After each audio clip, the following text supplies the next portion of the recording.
Very good morning all of you. तो बच्चों, आज की क्लास में हम लोग एशिया का जो सेशन चल रहा है उसी के संदर्भ में एशिया पार्ट 2 या उसी के संदर्भ में आज हम लोग पढ़ेंगे आसियान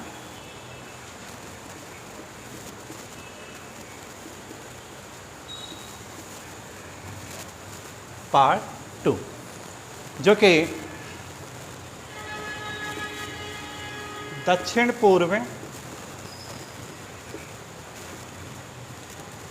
एशियाई देशों के समूह के अंतर्गत आता है।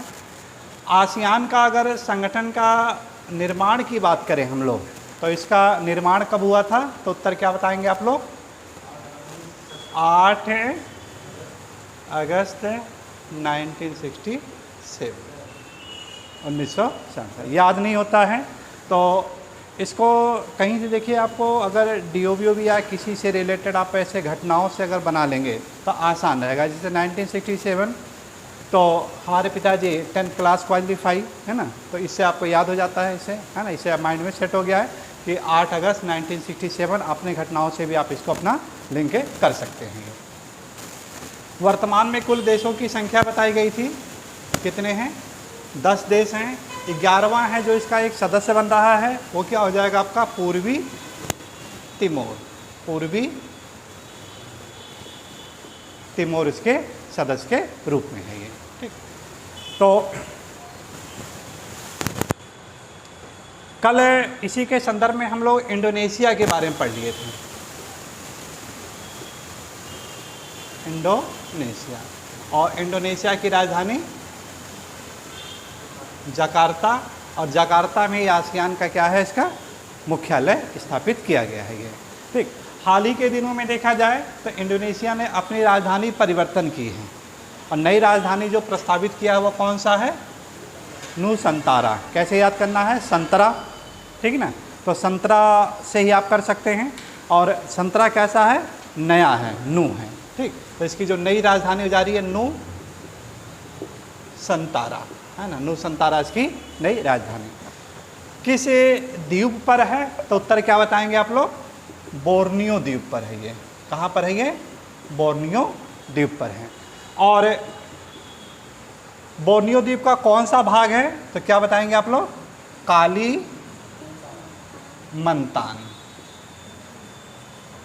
नहीं याद होता है तो कालीकंतर, है ना, कालीमंतर छू कलंतर वाला, उसी से आप याद कर लीजिए तो याद हो जाए आपको कालीमंतान, ठीक ना। यही आपका है, और इसी के पूर्वी भाग में अपनी राजधानी ये बनाया है, ठीक ना। फिर जब देखिए इंडोनेशिया की बात की गई थी, 2 लाइनों के बारे में बात जिक्र किए थे हम लोग। एक था आपका 9 डैश लाइन, है ना, 9 डैश लाइन। 9 डैश लाइन क्यों खींची गई है? तो उत्तर क्या बताएंगे? चाइना की बढ़ती हुई भू राजनीतिकरण के कारण। चाइना की बढ़ती हुई भू राजनीतिकरण के कारण इंडोनेशिया ने जो अपना इकोनॉमिकल जोन बनाया है, EEZ, क्या है? EEZ, अनन्य आर्थिक क्षेत्र, उसी एरिया से होकर के लाइन ये जाती है ये, ठीक ना। और एक लाइन और आपको बताया गया था वेसल लाइन के बारे में।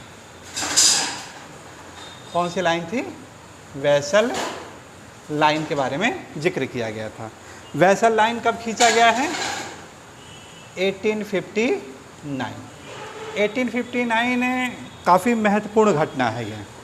1859 में ही 2 महान भूगोलवेताओं का अंत होता है।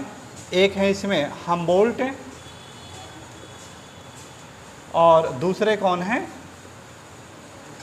रिटर। और एक नए भूगोलवेता का इसी समय जन्म होता है। जन्म लेने वाले कौन थे? हेटनर महोदय, हेटनर महोदय। और इसी समय की वो दौर है जब डार्विन का जो पुस्तक आती है ना, डार्विन की जो विचारधारा थी, विकासवाद की संकल्पना, है ना, या ओरिजिन ऑफ द स्पीशीज, प्रजातियों की उत्पत्ति से रिलेटेड इनकी जो पुस्तकें आती हैं।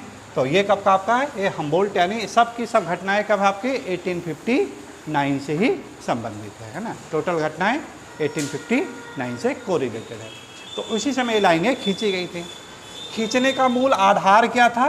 तो उत्तर क्या बताएंगे आप लोग? जैव विविधताओं के अंतर की वजह से, है ना, जैव विविधता को डिवाइड करने के लिए, जैव विविधता को डिवाइड करने के लिए। जैव विविधता की बात करें तो प्लेट विवर्तन की सिद्धांत में आता है बात कि दो यहाँ पर प्लेटें हैं। एक प्लेट है जो कि एशियाई प्लेट है, एक है ऑस्ट्रेलियाई प्लेट है। तो दोनों प्लेटों को डिवाइड करने के लिए किया गया था ये, ठीक ना। और इसी से रिलेटेड जो आपका पीजीटी में क्वेश्चन आया है, इंडोनेशिया का जो भाग है ये, है ना, किस प्लेट के अंतर्गत आता है, तो उत्तर क्या बताएंगे, एशियाई प्लेट के हिस्सा है ये। किसका है, एशियाई प्लेट का ये भाग है ये, ठीक। तो इतनी सारी चीज़ें हम लोग ये पढ़ लिए थे। आज हम लोग इसी के संदर्भ में जो दूसरा प्रमुख देश है मलेशिया, उसके बारे में हम लोग अध्ययन करते हैं ये, ठीक ना। आसियान का जो दूसरा प्रमुख देश है मलेशिया।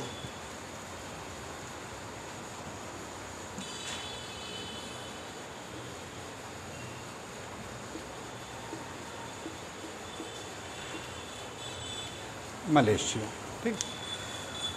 मलेशिया को मलाया प्रायद्वीप भी कहते हैं इसी को। इसे क्या कहा जाता है, मलाया प्रायद्वीप।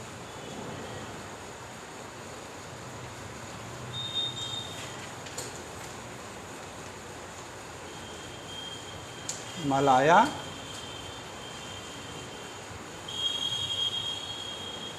प्रायद्वीप कहते हैं, मलाया प्रायद्वीप।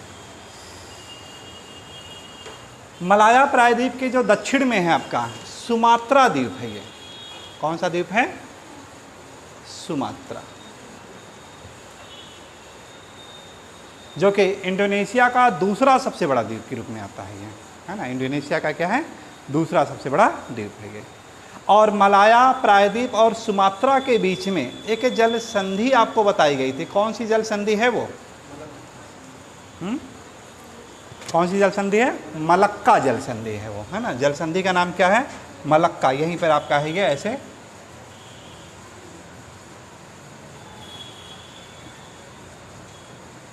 मलक्का जल संधि।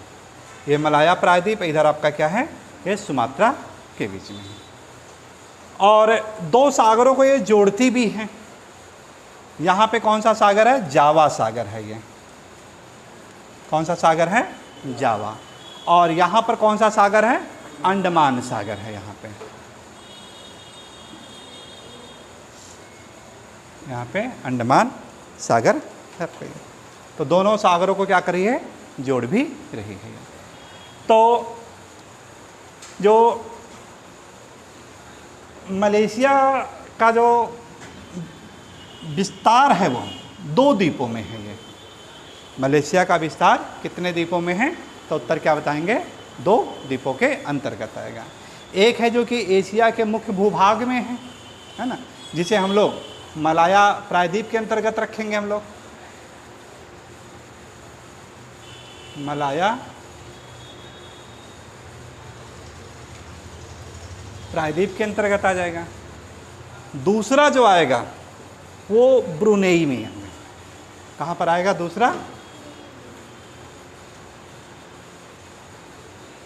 ब्रुनेई का जो उत्तर वाला भाग है जहाँ पे ये विस्तृत है उसी को सारावाक कहते हैं। इसी के क्वेश्चन आया हुआ आपका ये सारावाक, सारावाक, ठीक है। तो जहाँ पे ये हिस्सा स्थित है इस तरह से ऐसे इसका नाम दिया गया है ये सारावाक ऐसे। तो एक पार्ट इसका ये हो जाएगा जो कि यहाँ पे है ब्रुनेई में, और दूसरा भाग कहाँ पे हो जाएगा, सारावाक के अंतर्गत आएगा, ठीक ना। मानचित्र में देखिएगा आप लोग, तो ऐसे देखिए यहाँ से डार्क ब्राउन से ऐसे आपको ये इंगित किया गया है ये, है ना, डार्क ब्राउन से। ये आपका मलाया प्रायद्वीप का हिस्सा है और ये क्या है आपका ये सारावाक का ये हिस्सा है ये। तो इस तरह से इसकी जो सीमा है ये, यहाँ पे अगर इसकी सीमाओं की हम लोग बात करें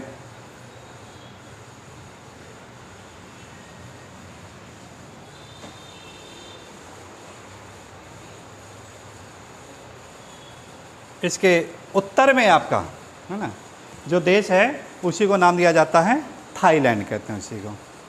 उसे क्या नाम दिया जाता है, थाईलैंड।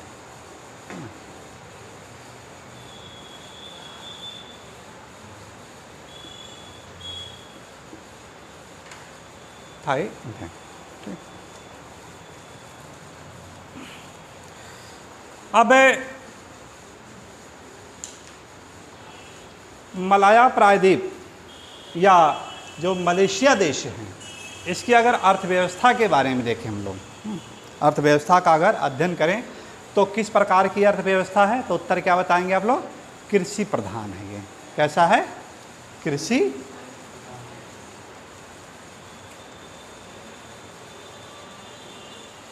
प्रधान देश है ये। ठीक। राजधानी क्या है इसकी? कुआलालंपुर, है ना। राजधानी क्या है? कुआलालंपुर। कहाँ पर स्थित है, तो उत्तर क्या बताएंगे? मलाया प्रायद्वीप में है। कहाँ पर स्थित है? मलाया प्रायद्वीप में। तो बिल्कुल देखिए दक्षिण में आप लोग देखिएगा ऐसे ये यहाँ पे, जहाँ पे मलक्का जल संधि है, इसी जगह पर आपका ये राजधानी ये स्थित है, ये कुआलालंपुर।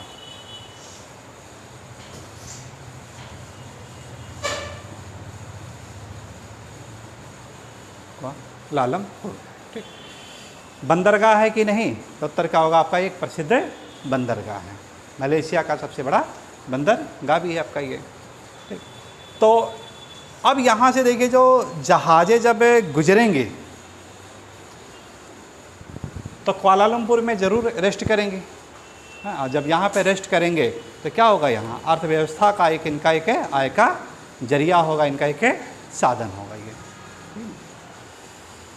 थोड़ा सा इधर बैठते तो सही रहता, फिर आई कांटेक्ट इधर बना रहता है ना, क्योंकि इसको फैन को चालू कर लीजिए, इसको बंद कर दीजिए, क्योंकि आपका ये इधर है।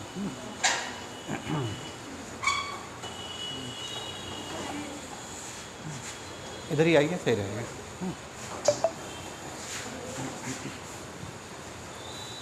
तो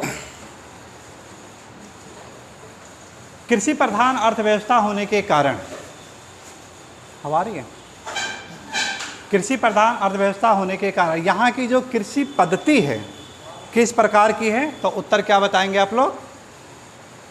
रोपण कृषि पद्धति है। कैसी है? रोपण कृषि पद्धति। मतलब पौधों को पहले एक जगह पे उगाया जाता है, जब थोड़े से बड़े होते हैं उसको वहाँ से निकाल करके पौधों को फिर दूसरी जगह पे रोप दिया जाता है। इसी पद्धति को कहा जाता है रोपण कृषि पद्धति के नाम से जानते हैं हम लोग। ठीक।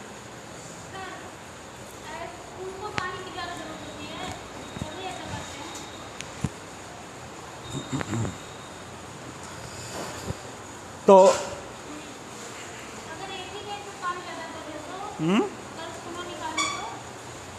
उत्पादकता कम होगी, डेवलपमेंट नहीं हो पाएगा।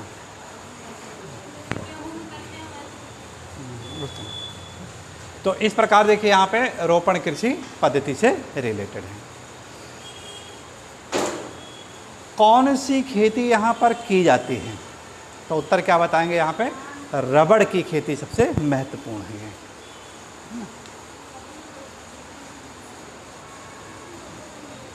रबड़ की खेती के लिए जाना जाता है। विश्व में सबसे ज़्यादा जो रबड़ उत्पादन करने वाला देश कौन है? यही मलेशिया का है। विश्व का सबसे ज़्यादा मलेशिया उत्पादन करता है रबड़।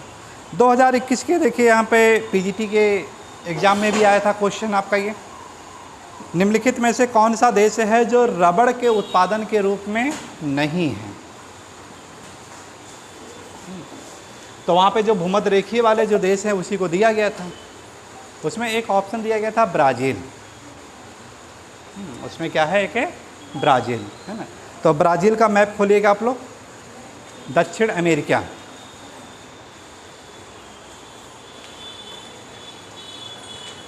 ब्राज़ील का मैप खोलेगा, दक्षिण अमेरिका।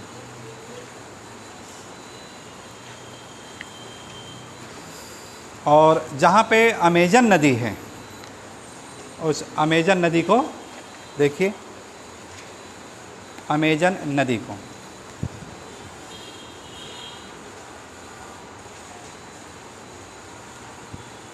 और उसी अमेजन नदी पर एक स्थान है मानोस, है ना, जहाँ पे नेग्रो और अमेजन दोनों नदियों का संगम हो रहा है। मानोस मिल गया होगा आप सभी को, मानोस।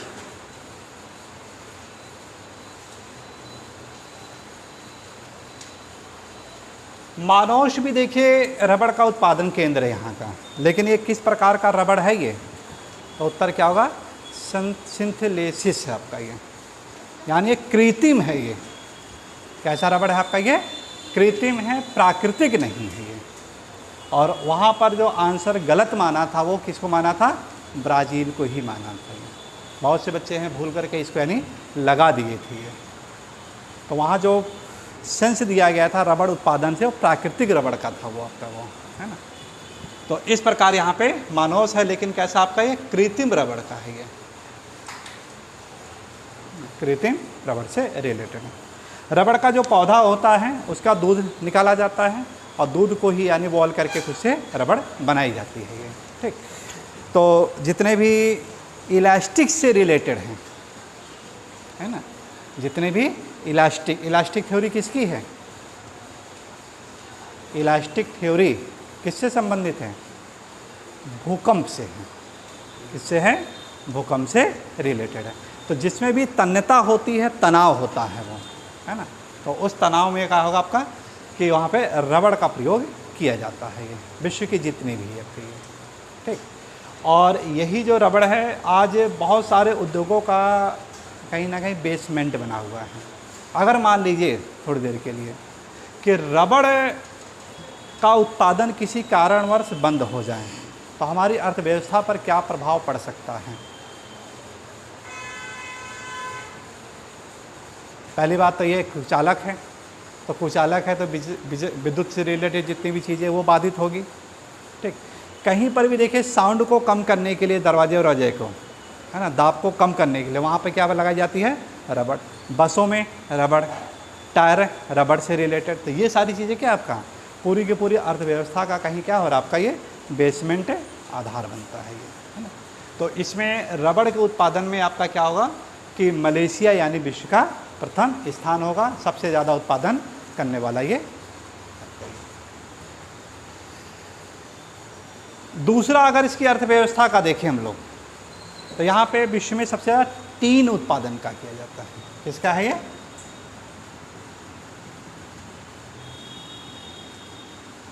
टीन उत्पादन में सबसे ज़्यादा है। इसी में देखिए यहाँ पे एक आपकी घाटी है, किंता कोलांग घाटी।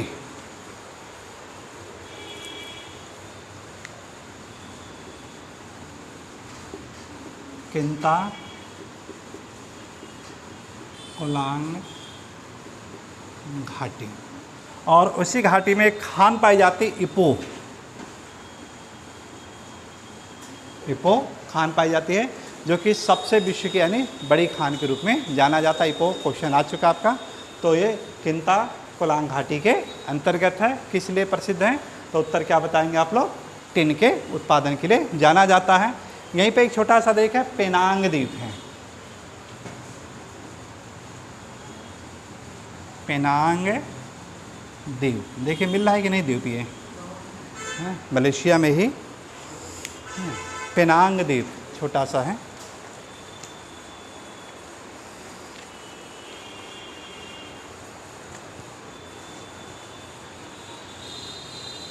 हालांकि काफ़ी छोटा है, हो सकता है।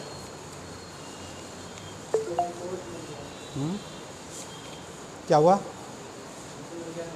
मिल गया, हाँ हाँ हाँ।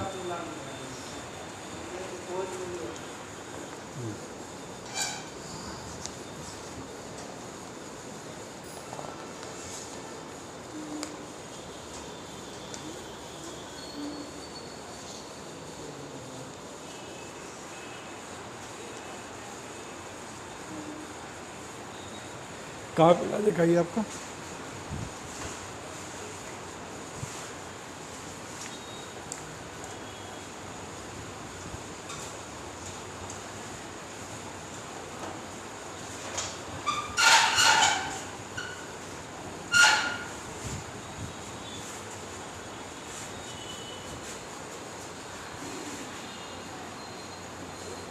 ये तो इपो नाम है इसका नाम। इपो तो मिल गया आपका। हाँ, और किंता किनार नहीं मिल पा रहा ना।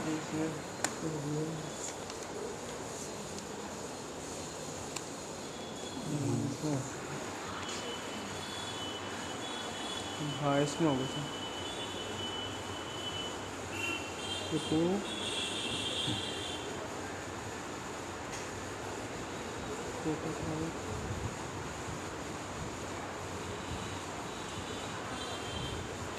बहुत सारे द्वीप हैं तो नहीं इसमें, है ना। तो एक यहीं पे आपका पेनांग द्वीप, जहाँ पे देखिए ये इपो की खान ये है आपका, इपो की खान है। और जहाँ पे देखिए मलक्का जल संधि है, उसी मलक्का जल संधि में जहाँ पे इपो है, इपो के पास में ही है, उसमें दिखा नहीं रहा है, बहुत छोटा सा है, इपो के पास में ही एक आपका द्वीप है, उसका नाम क्या है, पेनांग द्वीप है। ये पेनांग द्वीप देखिए क्यों प्रसिद्ध है। यहाँ पे भारी मात्रा में टीन के अयस्क को लाया जाता है और उसका प्रगलन किया जाता है, उसका प्रगलन किया जाता है। प्रगलन मतलब गलाया जाता है, उसे क्या कहते हैं हम लोग, गलाया जाता है। भारत में टिन उत्पादन कहाँ से है? टिन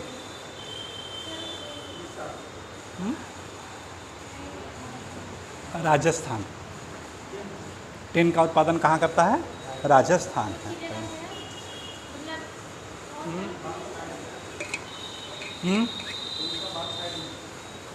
क्या टिन नहीं, एल्युमिनियम है इसको तो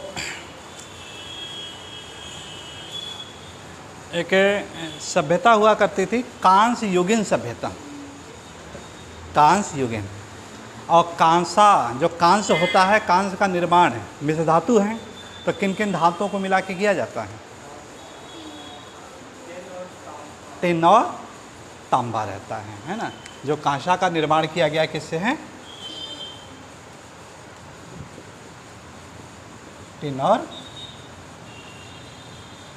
तो भारत के इतिहास में हम लोग कांस्य युगीन सभ्यता पढ़ते हैं हम लोग। तो कांस्य युगीन सभ्यता में जो तांबा रहता था, है ना, तो तांबे में जो टिन मिलाया जाता था वो कहाँ से लाया जाता था टिन? तो उत्तर का राजस्थान से ही लाया जाता था। तो वहाँ से जो औजार है, जो बर्तन बने हैं, वो सब चीज़ें आपके जो कांसा का बना है, तो उसी से रिलेटेड आपका क्या है? कांस्य युगीन सभ्यता, है ना। तो एक आपका लो युगीन, जबकि लोहे के बर्तन सारी चीज़ें हैं, है ना, तो उसको लो से रिलेटेड किया गया है। और एक आपका कांस्य युगीन सभ्यता ही थी जब यानी हम लोगों ने तांबे के साथ साथ यानी इसमें टिन यानी मिश्र धातु का निर्माण किया है ये, ठीक।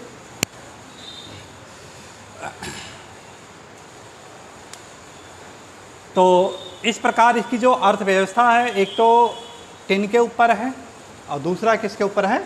रबड़ से रिलेटेड है। दो चीज़ों पर ये आपके डिपेंड है ये। तो नोट कर लेते हैं इसको, है ना, लिखिए।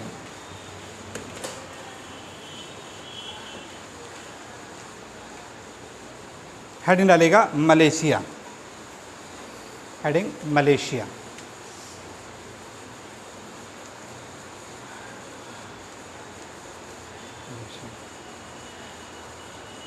देखिए आसियान देश का, आसियान देश का, आसियान देश का दूसरा प्रमुख देश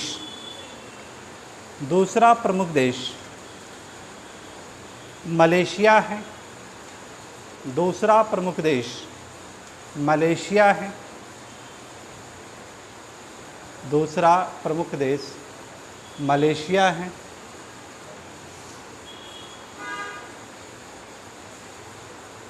जो मुख्य रूप से दो उपभागों में विस्तृत है।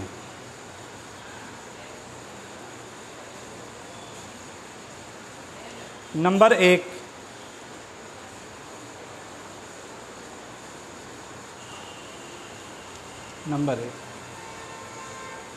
मलय प्रायद्वीप,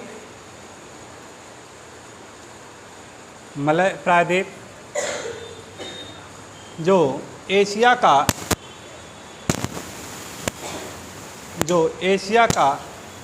मुख्य भूभाग हैं। मलय प्रायद्वीप जो एशिया का मुख्य भूभाग है,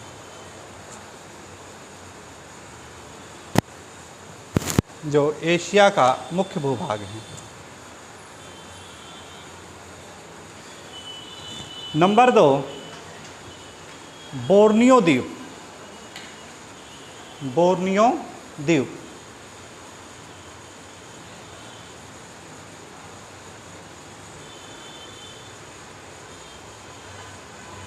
इस द्वीप के, इसी में लिखिएगा, इस द्वीप के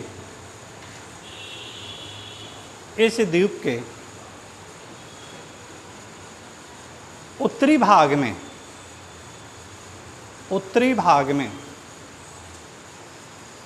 विस्तृत मलेशिया को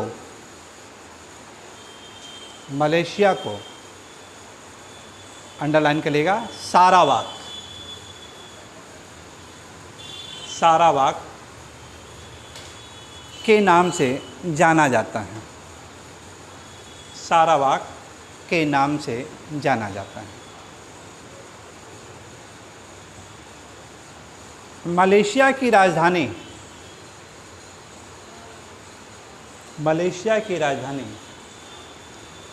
कुआलालंपुर है। मलेशिया की राजधानी कुआलालंपुर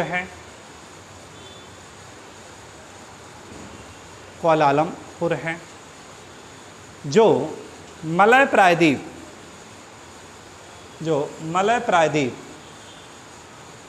के पश्चिमी तट पर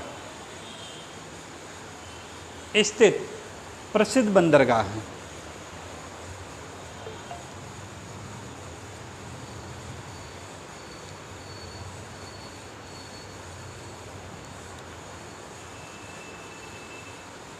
प्रसिद्ध बंदरगाह।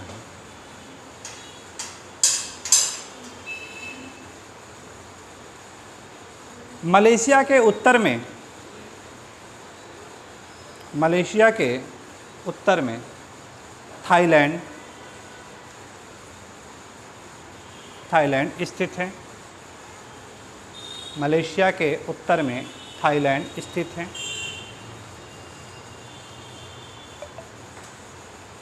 मलेशिया की अर्थव्यवस्था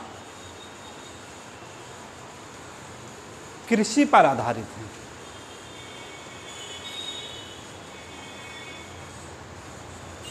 कृषि पर आधारित है, जहाँ पर रोपण कृषि पद्धति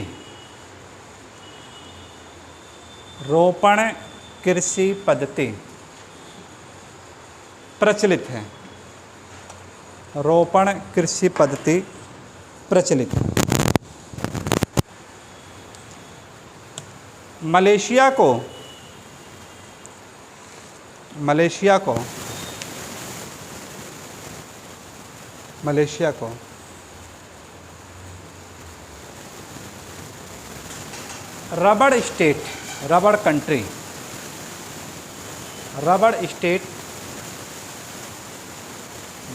रबड़ कंट्री के नाम से जाना जाता है।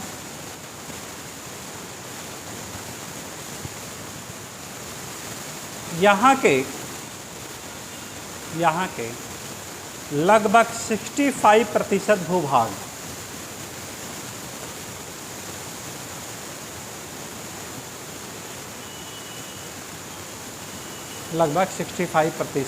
भूभाग पर रबड़ की खेती की जाती है।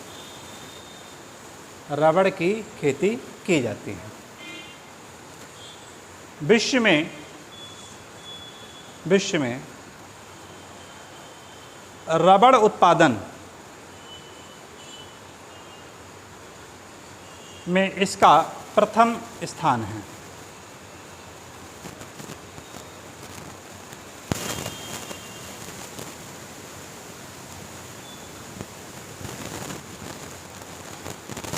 वर्तमान समय में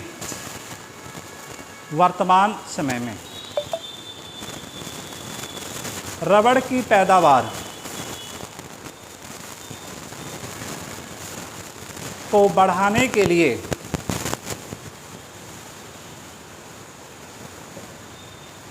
रोपण कृषि पद्धति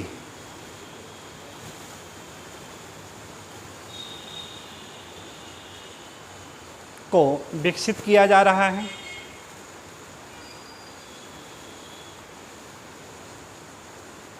जो व्यापारिक व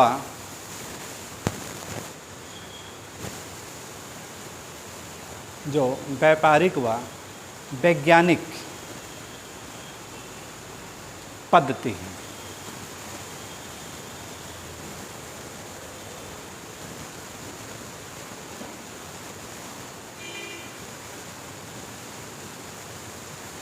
एक और इसी से रिलेटेड आपका है, जैसे यहाँ पे पाम ऑयल काफ़ी ज़्यादा है। ये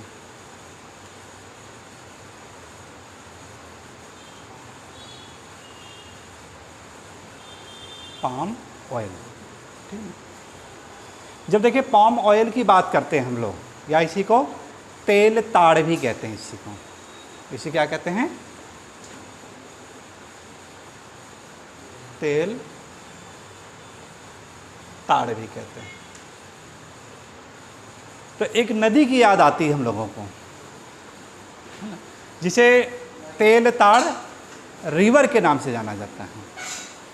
कौन सा है वो? नाइजर। अफ्रीका का मैप खोलिएगा आप लोग,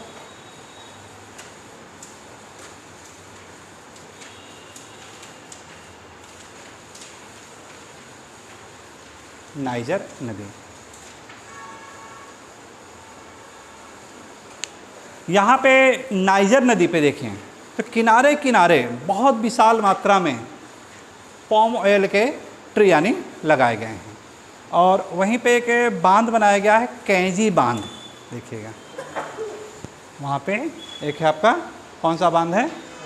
कैंजी बांध है एक आपका। कैंजी जलाशय का निर्माण किया गया है। यहाँ देखिए यहाँ पे लोग ऐसे, ये है नाइजर नदी इस तरह से आ रही है, नाइजीरिया में होते हुए ऐसे प्रवाहित हो रही है, ठीक। और यहीं पे आपका कैंजी जलाशय का निर्माण किया गया है। ये तो किनारे किनारे पूरा का पूरा क्या आपका है? ताड़ के वृक्ष हैं ये। और पानी उसका इतना तैलीय हो जाता है तो इसीलिए इसको तेल नदी भी कहते हैं इसी को, है ना। तो किस नदी को तेल नदी कहा जाता है? तो उत्तर क्या बताएंगे? इसी नाइजर नदी। तो विश्व में सबसे ज़्यादा जो पाम ऑयल का प्रोडक्शन करने वाला है वो कौन है? नाइजीरिया है। कहाँ पे? नाइजीरिया, सबसे ज़्यादा वहाँ पे पाए जाते हैं। और इसी प्रकार ठीक इधर अपने एशियाई देशों में देखा जाए तो यहाँ पे आपको पाम ऑयल कहाँ मिलेगा? आपको मलाया में मिलता है ये, ठीक है। लिख लीजिएगा इसको। मलेशिया में पाम ऑयल वृक्ष के प्रधानता है।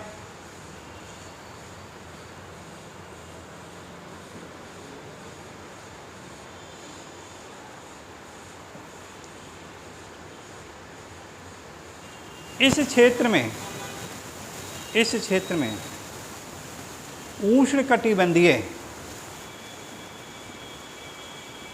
उष्णकटिबंधीय सदाबहार हरित वन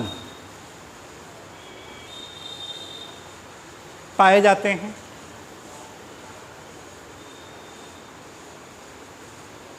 जहाँ पूरे वर्ष वर्षा होती है, जहाँ पूरे वर्ष वर्षा होती है, पूरे वर्ष वर्षा होती है।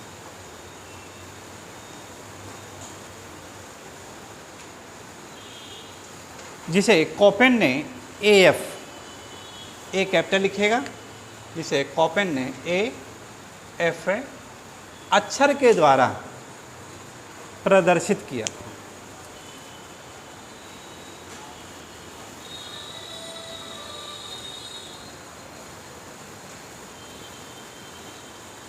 वनों की सघनता के कारण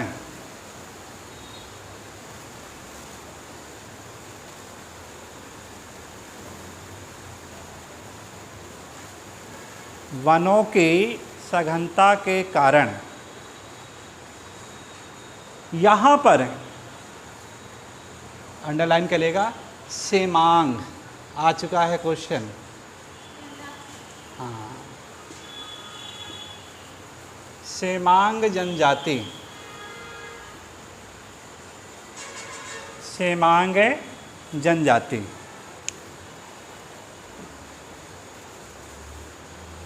सेमांग जनजाति निवास करती है।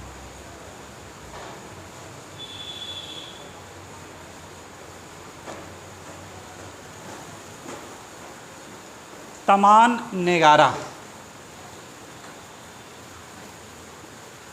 तमान नेगारा,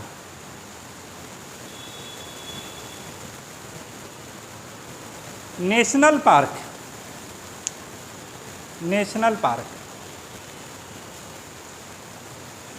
के इर्द गिर्द, के इर्द गिर्द ये जनजातियां, ये जनजातियां ज़्यादातर रहती हैं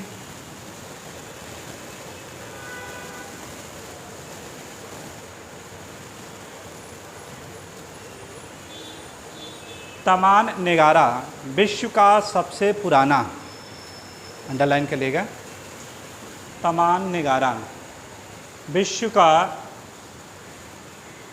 सबसे पुराना वर्षा वाला वन है, वर्षा वाला वन है।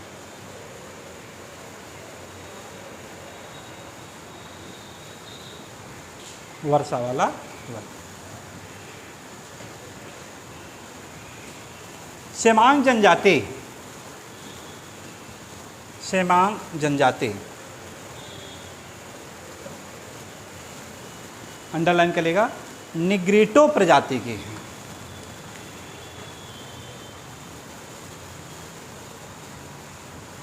निग्रिटो प्रजाति की है। एस्किमो कौन सी प्रजाति का बताया गया था? मंगोलाइड था वो, है ना। जो एस्किमो थी आपकी वो कहाँ पाई जा रही थी? तो रूस का साइबेरिया वाला, यहाँ पर है, कनाडा में भी काफ़ी ज़्यादा है, ठीक ना। तो मंगोलाइड प्रजाति ये कैसी है आपकी? निग्रिटो प्रजाति, निग्रिटो प्रजाति की हैं, जिनका रतालू, रतालू क्या होता है? हाँ?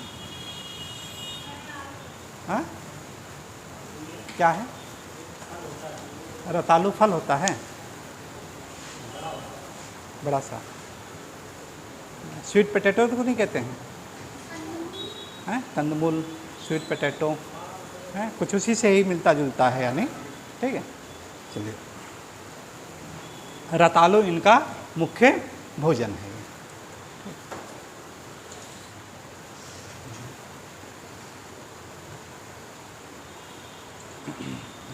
मलेशिया में टिन के विशाल भंडार पाए जाते हैं, टिन के विशाल भंडार पाए जाते हैं, टिन के विशाल भंडार पाए जाते हैं।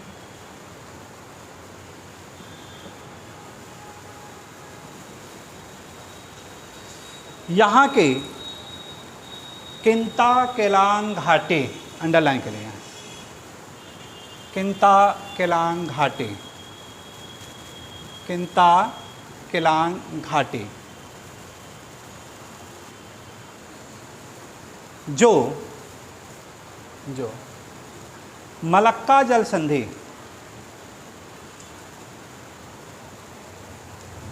में स्थित है,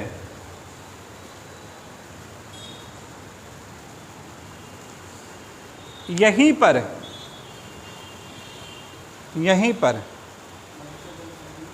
मलक्का जल संधि में स्थित है, यहीं पर विश्व की सबसे बड़ी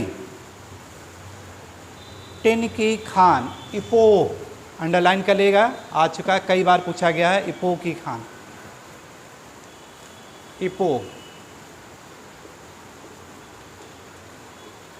विश्व की सबसे बड़ी टिन की खान इपो।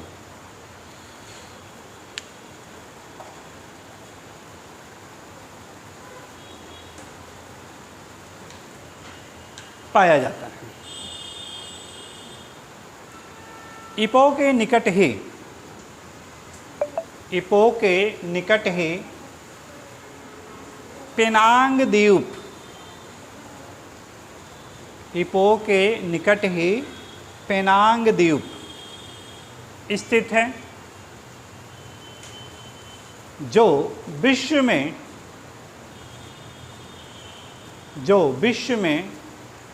टिन प्रगलन, प्रगलन को इंग्लिश में क्या लिख सकते हैं, मेल्ट या मेल्टिंग, है ना, पिघलना, पिघलाना, जो विश्व में टिन प्रगलन के लिए प्रसिद्ध है।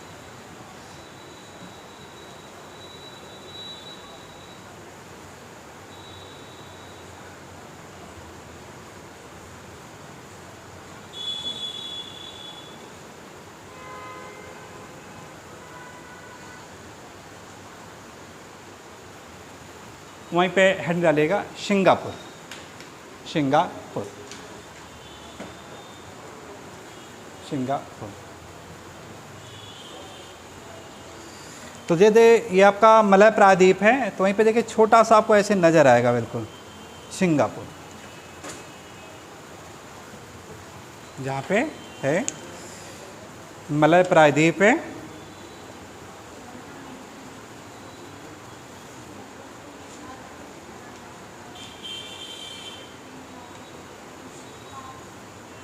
उसी स्थान पे आपको मलय प्रायद्वीप मिलेगा आपको।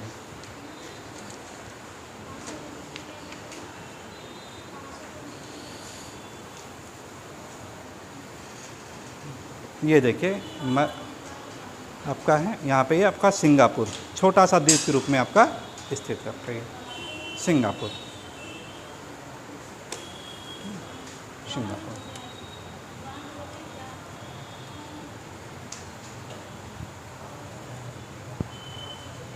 सिंगापुर, ठीक। सिंगापुर एक प्रसिद्ध बंदरगाह है, यहाँ का पत्तन है ये, यहाँ का एक है प्रसिद्ध पत्तन।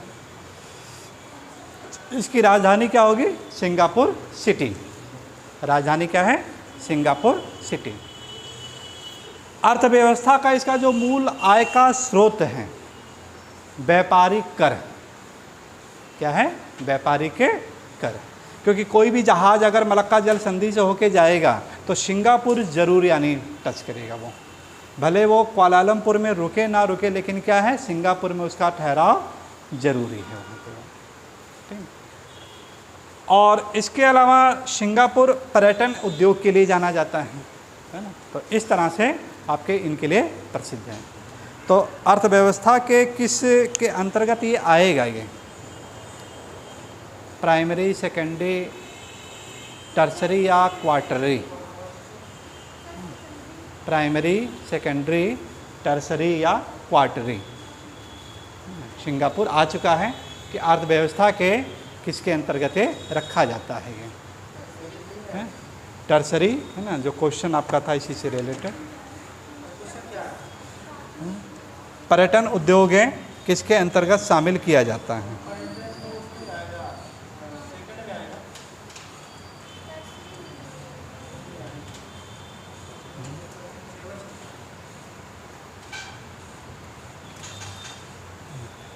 तो पर्यटन उद्योग आपके चतुर्थ में रखे जाते हैं, ठीक ना, चतुर्थ में, है ना। चतुर्थ वाला कई बार पूछा गया है, जितने भी रिसर्च होते हैं ये आपके चतुर्थ में रखे गए हैं। देख लीजिए चतुर्थ में क्या क्या आपके हैं,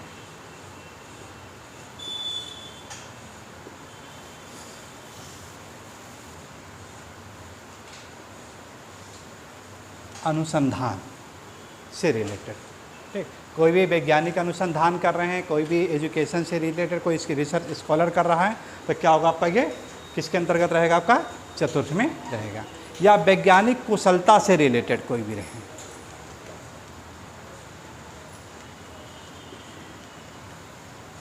वैज्ञानिक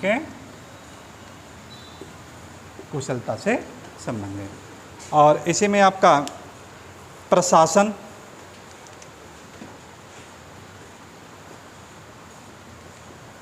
प्रशासनिक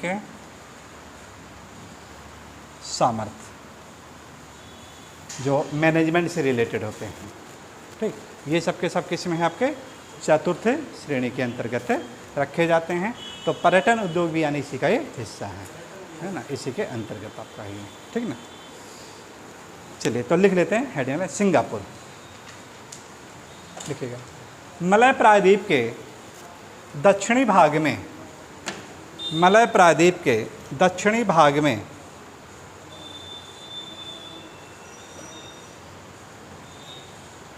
मलय प्रायद्वीप के दक्षिणी भाग में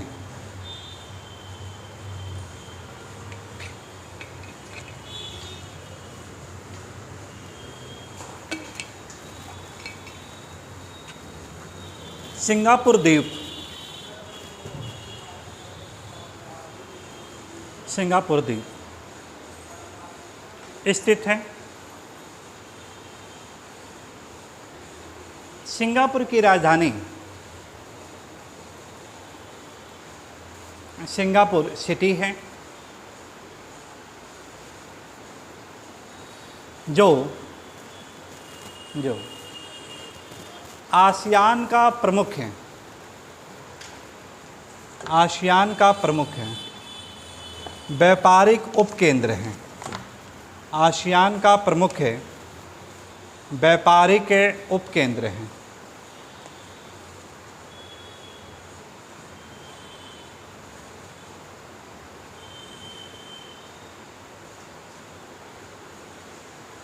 इसकी अर्थव्यवस्था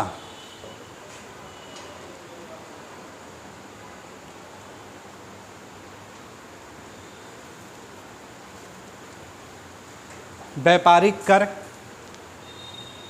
तथा पर्यटन उद्योग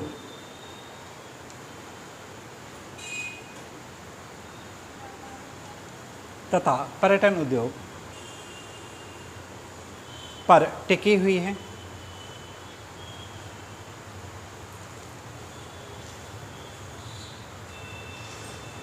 पर्यटन उद्योग चतुर्थ श्रेणी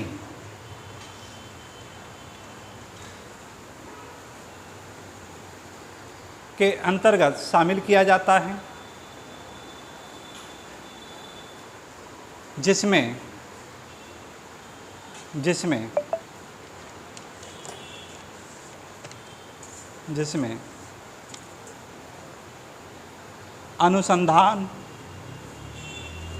अनुसंधान कौमा प्रौद्योगिक कुशलता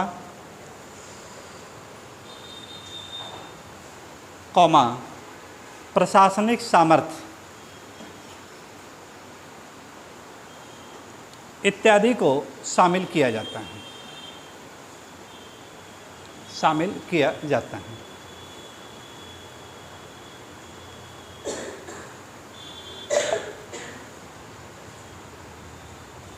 शामिल किया जाता है। अब देखिए, जहाँ पे आपका ये सारावाक वाला क्षेत्र है, ये यहीं पे एक छोटा सा देश मिलेगा आपको, ब्रुनेई। क्या मिला? ब्रुनेई। और ब्रुनेई जितना ज़्यादा छोटा है अर्थव्यवस्था में, क्या है, उतना ही ज़्यादा विशाल है। ये भी एक प्रसिद्ध बंदरगाह हो जाएगा आपका ये। ठीक, और इसकी जो राजधानी है बंदर सेरी बेगावन।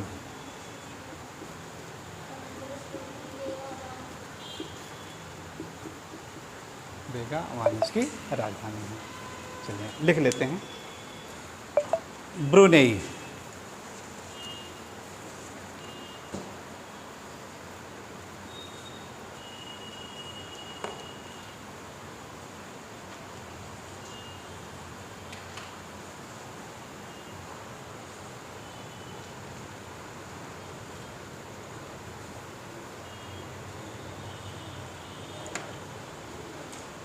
ब्रुनेई लिखिएगा। मलेशिया के सारावाक क्षेत्र, मलेशिया के सारावाक क्षेत्र के उत्तर में एक छोटा सा देश ब्रुनेई है। एक छोटा सा देश ब्रुनेई है जिसकी राजधानी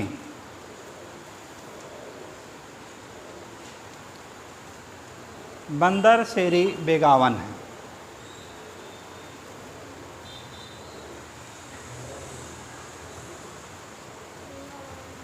बेगावन है। यह क्षेत्र खनिज तेल उत्पादन के लिए प्रसिद्ध है। खनिज तेल उत्पादन के लिए प्रसिद्ध है।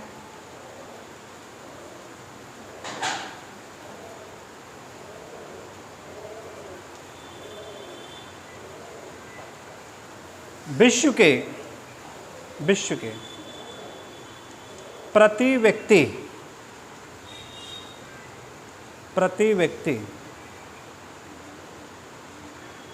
पेट्रोल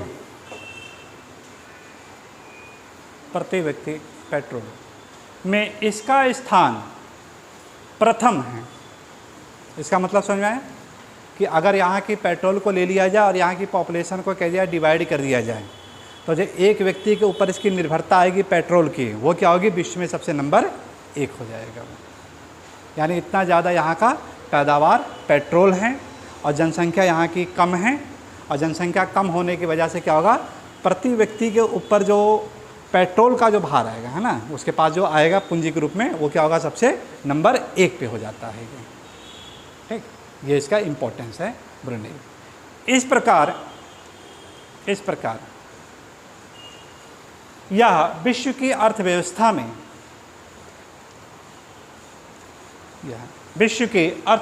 में इसका महत्वपूर्ण योगदान है।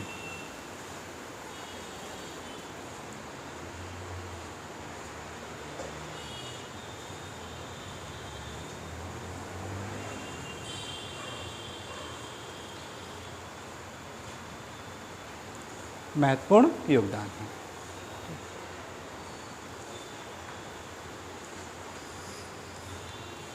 इसके बाद इधर आते हैं तो यहाँ पे देखिए क्या होगा, ऐसे द्वीपों के रूप में आपका विस्तृत है। ये आपका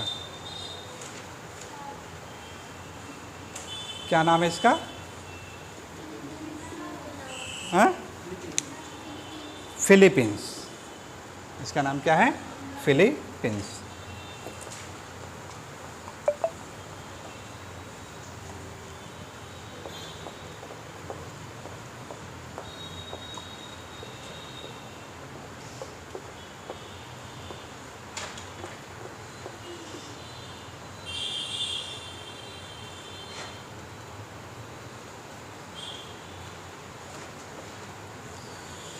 दक्षिण चीन सागर में, है ना, देखा जाए यहाँ पे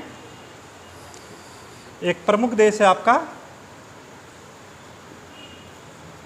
दक्षिण चीन सागर में स्थित है एक प्रमुख देश आपका है, उसका नाम क्या है, फिलीपींस। यहाँ का जो सबसे बड़ा द्वीप है फिलीपींस का, क्या नाम उसका, मिंडानाओ। क्या नाम है, मिंडानाओ। यही आपका यहाँ का सबसे बड़ा द्वीप है, मिंडानाओ। मिंडानाओ नाम का एक गर्त भी है यहाँ पे। इसी के पूरब में देखेंगे आप लोग तो आपको क्या मिलेगा, मिंडानाओ गर्त मिलेगा। ये ठीक, कितनी गहराई है, 10,457, ठीक ना, 457। उत्तर में एक आपको बताया गया था जहाँ पे कुलिंग गर्त है ना, कुरिल है ना, जहाँ पे कुरिल द्वीप समूह था, उसी कुरिल के पास आपका मिला था कुरिल गर्द। दोनों में से अगर तुलना किया जाए तो कौन सा गहरा है, तो उत्तर क्या बताएंगे, कुरिल। ठीक, ऐसे ऐसे याद कर लेंगे तो आपको गर्तों की गहराई का घटता बढ़ता क्रम भी धीरे धीरे याद होता चला जाएगा ये। ठीक है ना। तो इस प्रकार आपका मिंडानाओ है कुरिल की अपेक्षा क्या है, कम गहरा है, ये ज़्यादा डिफरेंस नहीं है, हल्का सा। ठीक है बस। ठीक, मिंडानाओ के उत्तर वाला जो पोर्शन है ये यहाँ का सबसे महत्वपूर्ण है आपका, ये लूजोन है ना। क्या है, लूजोन, लूजोन।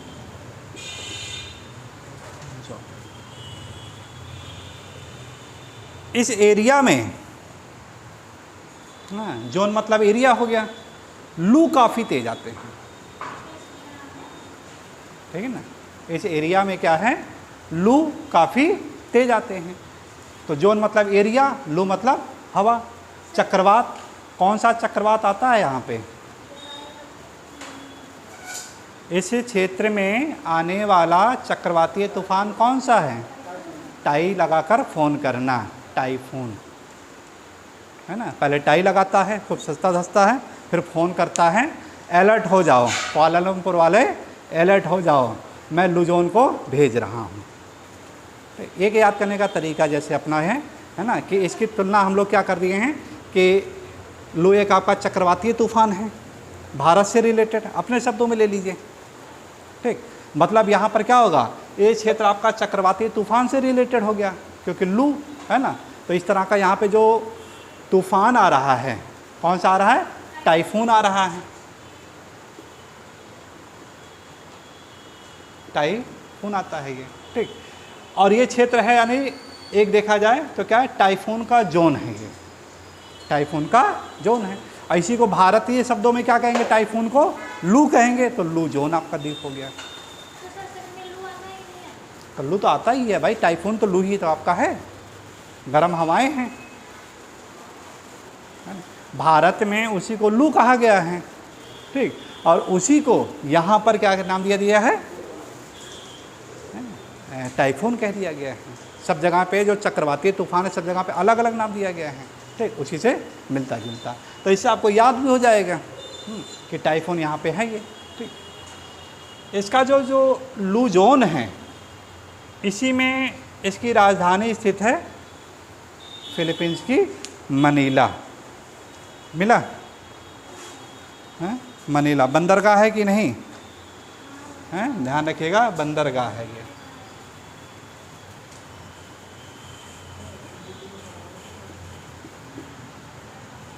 मनीला।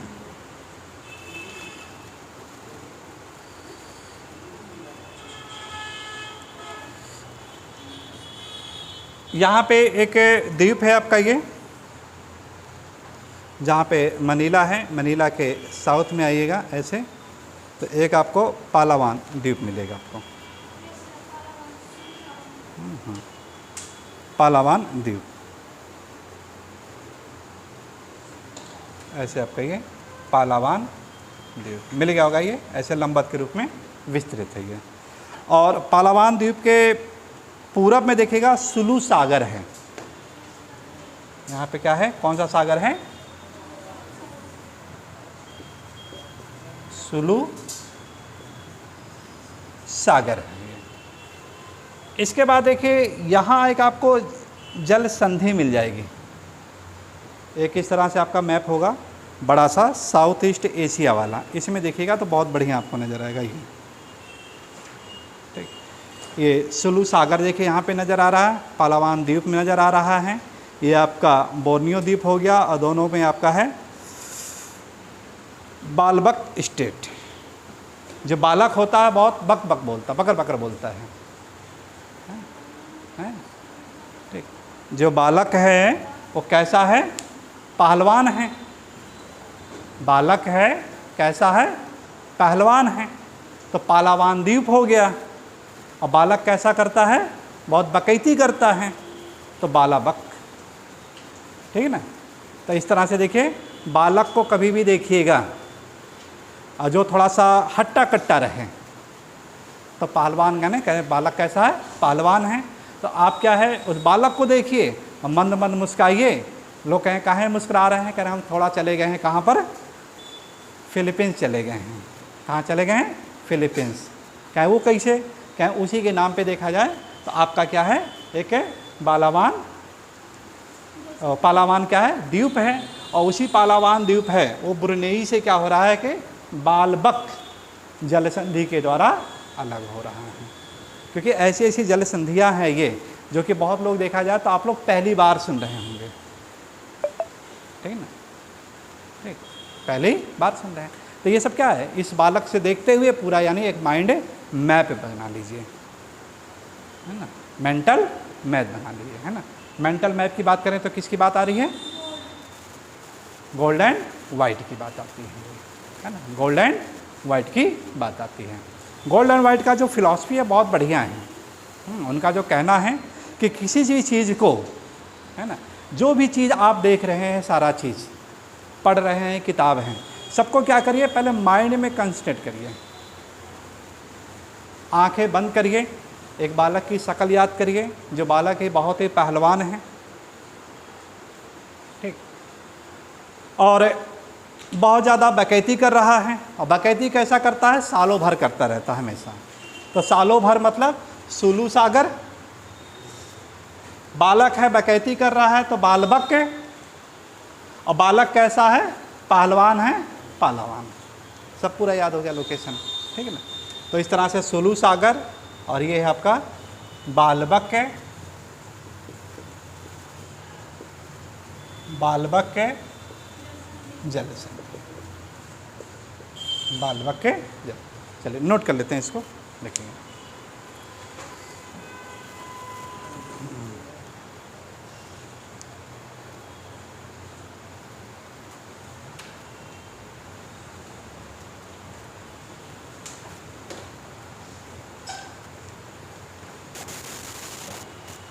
चलिए लिखिएगा, हेडिंग डालिएगा, फिलीपींस।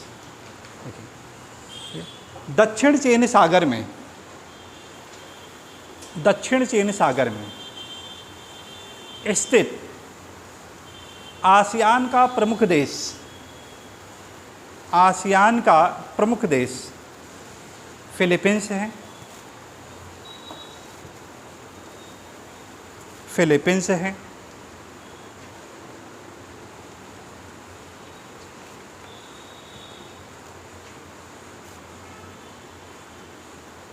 फिलीपींस है।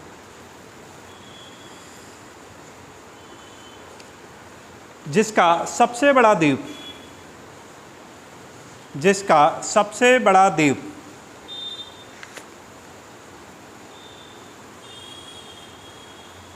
जिसका सबसे बड़ा द्वीप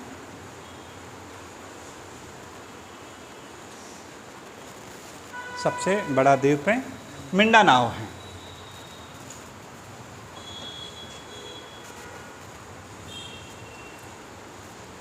इसी द्वीप के पूरब में,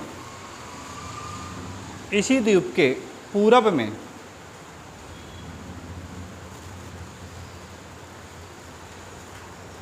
मिंडानाओ गर्त हैं।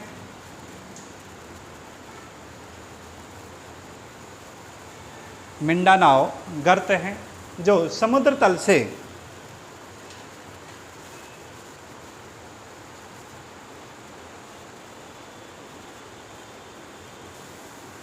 जो समुद्र तल से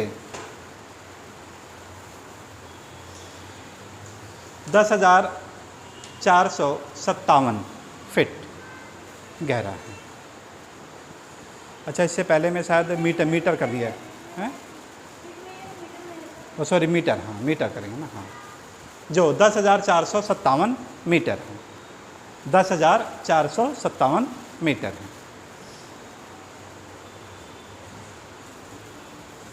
फिलीपींस का दूसरा सबसे प्रमुख द्वीप लुजोन है। दूसरा सबसे प्रमुख द्वीप लुजोन है। दूसरा सबसे प्रमुख द्वीप लुजोन है।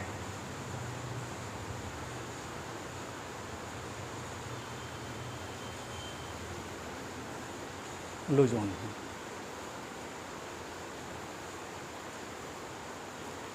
इसी द्वीप पर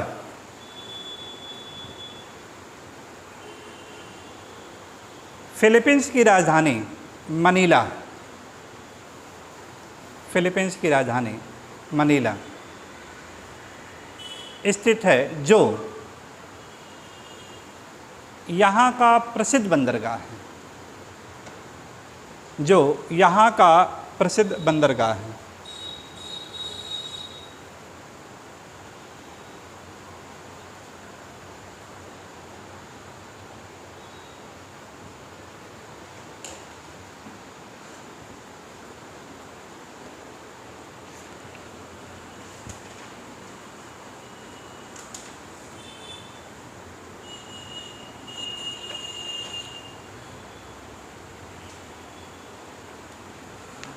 लुजोन क्षेत्र में टाइफून, उष्णकटिबंधीय चक्रवात आते हैं।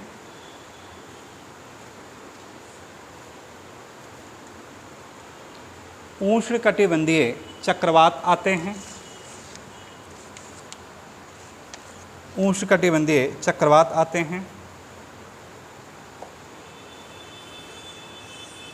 मलेशिया के साथ साथ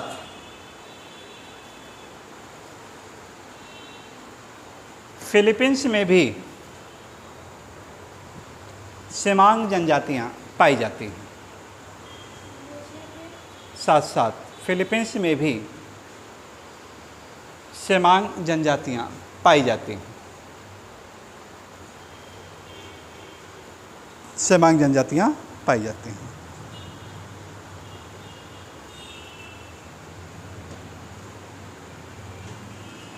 यहाँ की जनजातियों को बात करें तो बहुत ज़्यादा कन्फ्यूजन आता है। एक है सिनाई जनजाति, कहाँ पाई जाती है ये?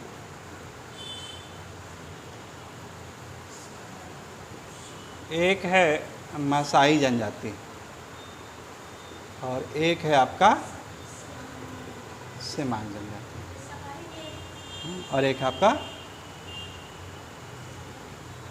सकाई जनजाति।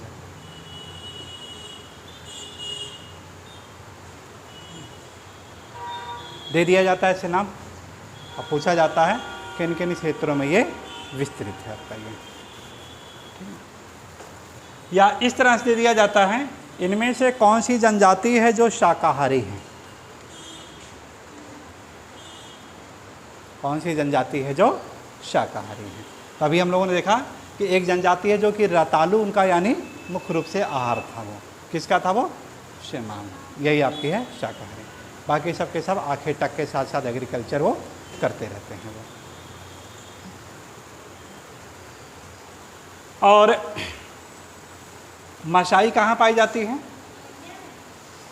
माशाई अफ्रीका में है ये, है ना? कहाँ पे है? अफ्रीका में पाई जा रही है। बाकी और ये सब जनजातियाँ हैं अपने इसी एरिया में पाई जाती हैं, ये आसियान कंट्री में ही पाई जा रही है। ठीक, तो हाँ, सब इसी दक्षिण पूर्व एशियाई देशों में सब पाई जा रही है। ठीक, तो इनमें से जो मासाई को ध्यान में रखिएगा, जो केन्या की जनजाति है ना, वो आपका यहाँ से अलग हटके है, बाकी सब के सब इसी क्षेत्र में पाई जाती है। तो यहाँ की जो प्रमुख जनजाति है कौन सी है? सेमांग है ये। लुजोन के दक्षिण में, लुजोन के दक्षिण में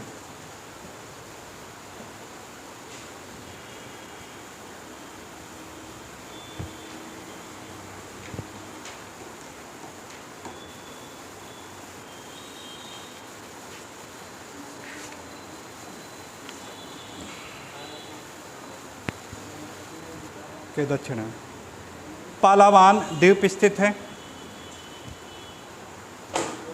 पालावान द्वीप स्थित है। पालावान द्वीप स्थित है। यह द्वीप ब्रुनेई से बाल्बक जल संधि के द्वारा अलग होता है। बाल्बक जल संधि के द्वारा अलग होता है। बाल्बक जल संधि के द्वारा अलग होता है। पालावान द्वीप के पूरब में सुलू सागर है, सुलू सागर है, सुलू सागर है।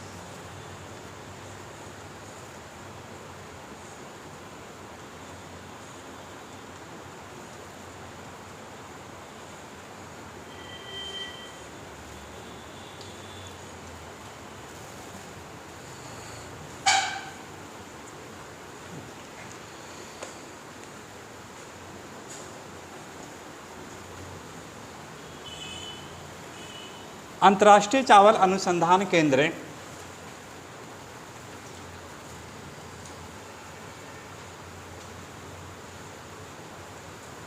अंतर्राष्ट्रीय चावल अनुसंधान केंद्र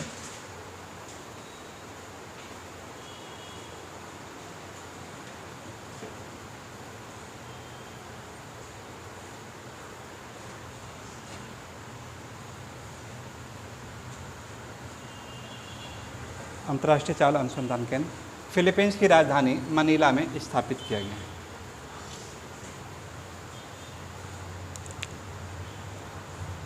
मनीला में स्थापित किया गया है।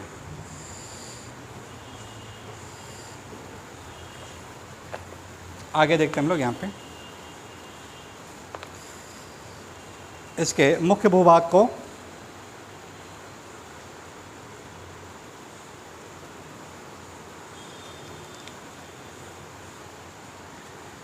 ये वाला जो पोर्शन है इस तरह से निकला हुआ है। यहाँ पे यहीं पे आपका है हांगकांग। यहाँ पे पढ़े थे हम लोग, क्या नाम था इसका? हांगकांग। किसका उपनिवेश था ये? ब्रिटिश का था।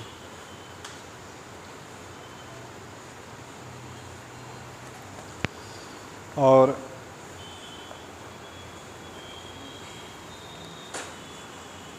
हांगकांग के ही थोड़ा सा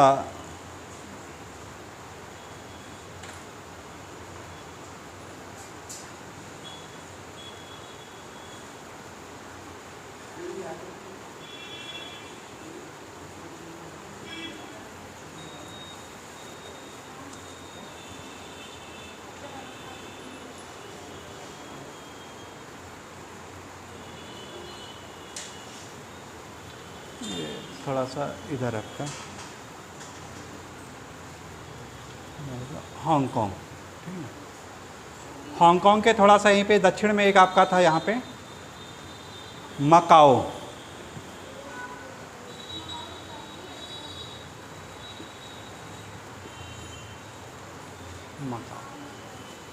मकाओ किसका उपनिवेश था? ये पुर्तगाल का था ये, पुर्तगाल। और ये किसका था? यूके का उपनिवेश था। बाद में दोनों लोग छोड़ करके चले गए इसको, ठीक, स्वतंत्र हो गए। लेकिन इसी पर आधिपत्य किसने कर लिया? चाइना ने कर लिया, ठीक। और दोनों ही अपने स्वतंत्रता के लिए क्या कर रहे हैं? प्रयासरत है ना। दोनों अपनी स्वतंत्रता के लिए प्रयासरत हैं। मकाओ के बारे में कहा जाता है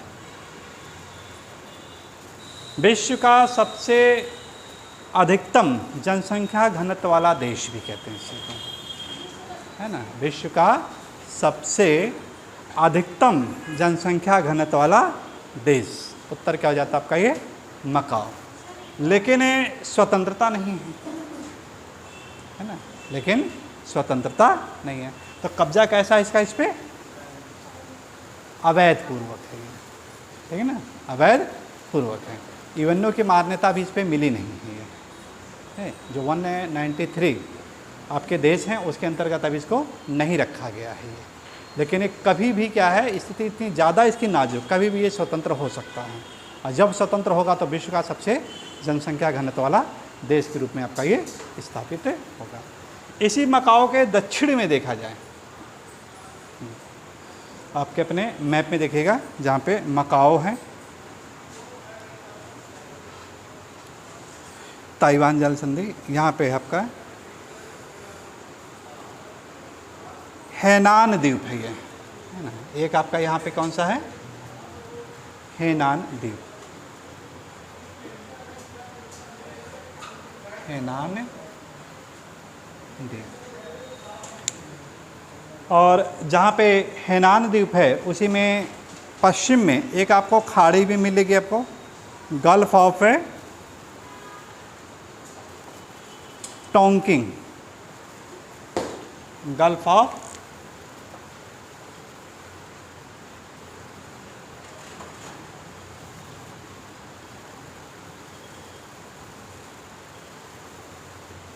टोंकिन, टोंकिन की खाड़ी मिल गया होगा, गल्फ ऑफ टोंकिन की खाड़ी मिल जा रही है। और इसी गल्फ ऑफ टोंकिन की खाड़ी के साथ लगा हुआ जो देश है उसे कहा जाता है वियतनाम, कहते हैं उसे क्या कहते हैं हम लोग, वियतनाम। तो वियतनाम का अगर यहाँ पे मैपिंग में देखें तो इस प्रकार ये ऐसे दिखाइएगा, ये आपका बिल्कुल ये उत्तर से दक्षिण के रूप में ऐसे विस्तृत है आपका, ये उत्तर से दक्षिण के रूप में।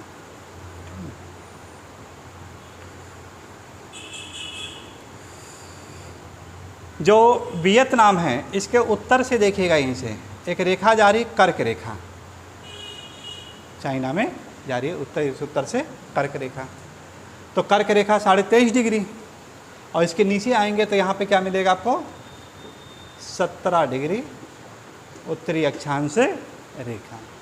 ये रेखा क्या करती है, उत्तरी वियतनाम और दक्षिणी वियतनाम का विभाजन करते, यानी क्या हो रहा, भविष्य क्या हो रहा है कि आने वाले समय में ये दो देशों में कहीं ना कहीं बट सकता है ना। विचारधारा, वहाँ की मूल भाषा, कल्चर, हर चीज़ क्या है, ये डिफरेंसेस देखने को मिल रही है। और इसकी जो राजधानी हनोई, इसके उत्तर में आपका ये मिलेगा आपको हनोई।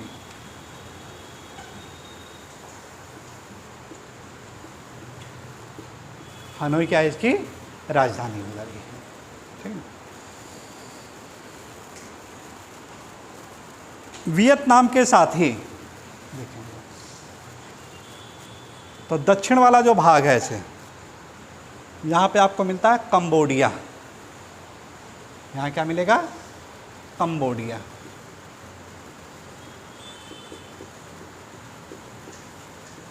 कंबोडिया, और कंबोडिया की राजधानी है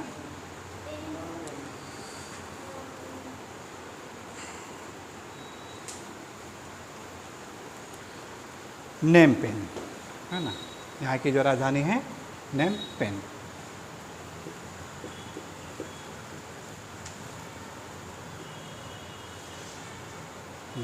ठीक।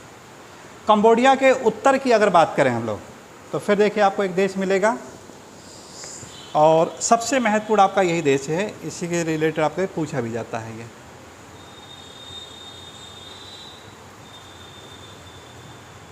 लाओस, यहाँ का जो ये देश है जो कि चारों ओर से किससे घिरा हुआ है, स्थल से घिरा हुआ है। तो आसियान का एकमात्र ऐसा देश जो स्थलबद्ध है वो कौन सा है,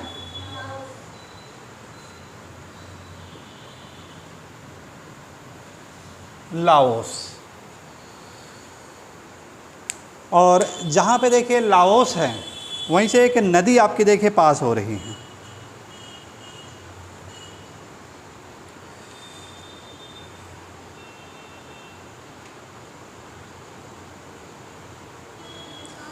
मेकांग नदी। बहुत ही महत्वपूर्ण है, आ चुका है क्वेश्चन इस पे, मेकांग नदी।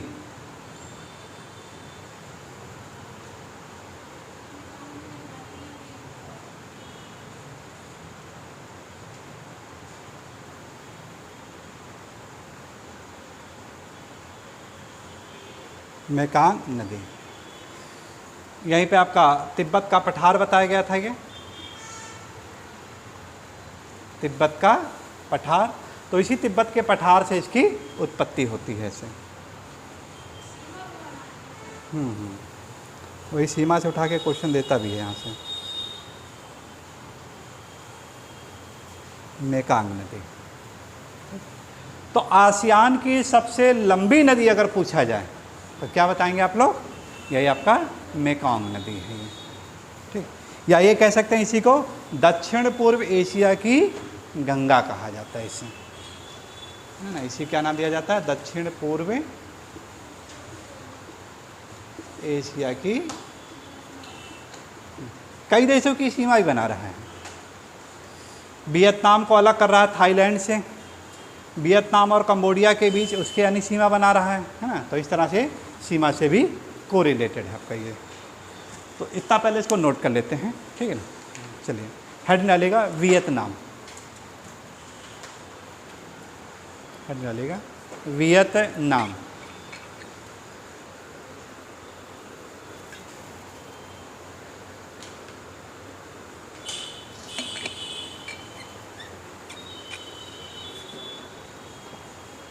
वियतनाम।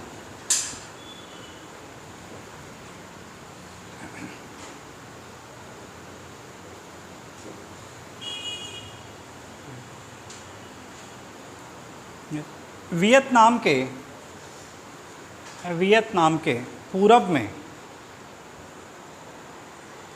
दक्षिण चीन सागर,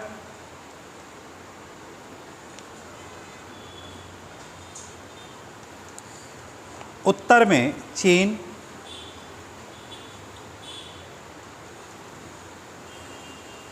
पश्चिम में लाओस तथा दक्षिण में कंबोडिया स्थित है।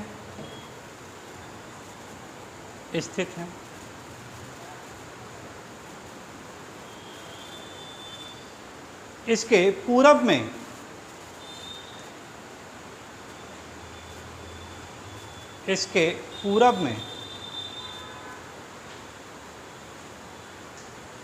Gulf of Tonkin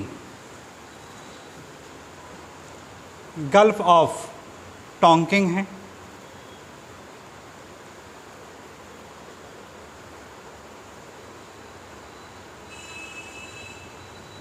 gulf of टोंकिंग है।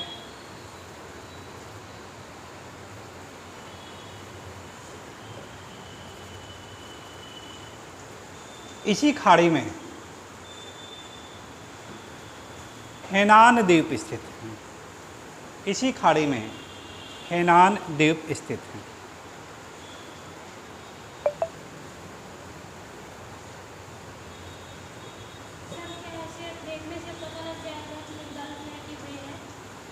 सकरा है पार्ट।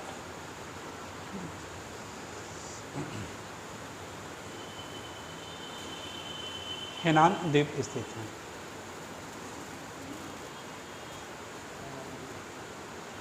वियतनाम के मध्य से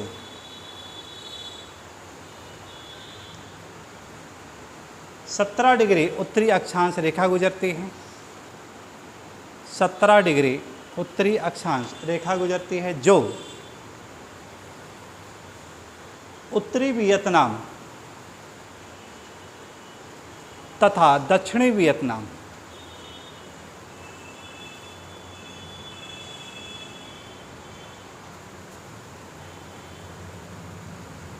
का विभाजन करती हैं।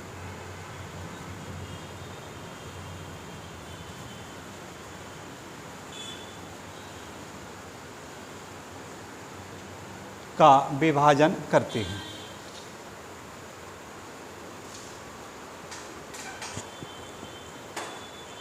का विभाजन करती है।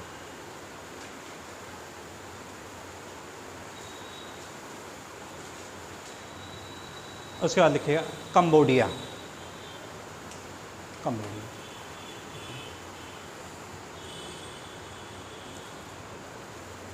वियतनाम के दक्षिण में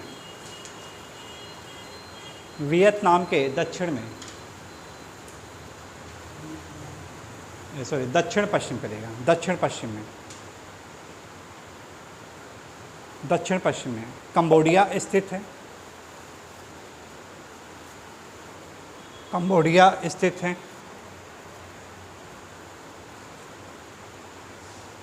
कंबोडिया स्थित है।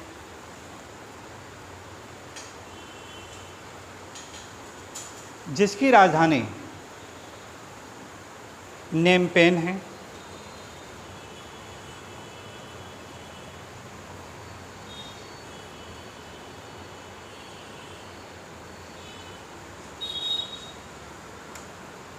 जिसकी राजधानी नेमपेन है।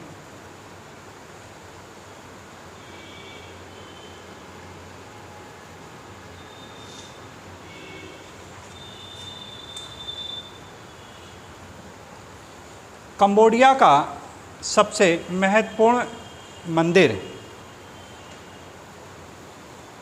अंडरलाइन करेगा, आया हुआ है ये, अंकोर वाट। कौन से ईश्वर का है ये? अंकोर वाट का मंदिर है, जहाँ पर भगवान विष्णु की प्रतिमा है।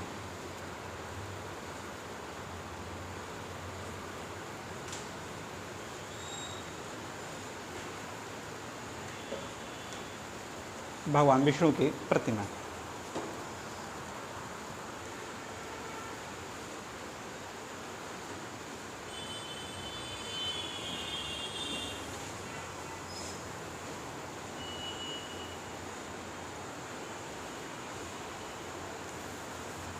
कंबोडिया के दक्षिण में ही थाईलैंड की खाड़ी स्थित है।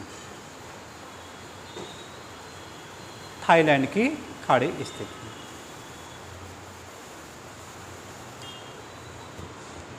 इसके बाद हेडिंग डालेगा लाओस।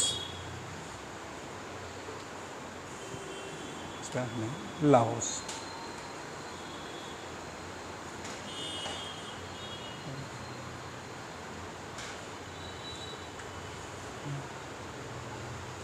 आसियान का यह एकमात्र स्थल रुद्र देश है। स्थल रुद्र देश है।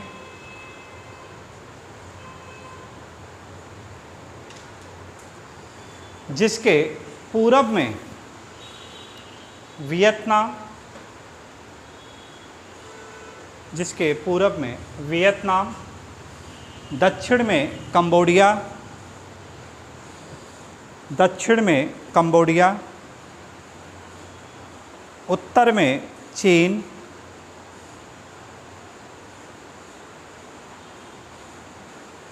पश्चिम में म्यांमार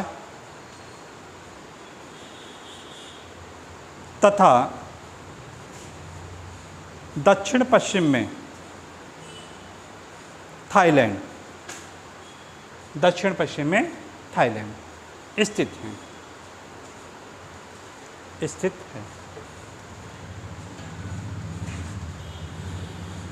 लाओस कभी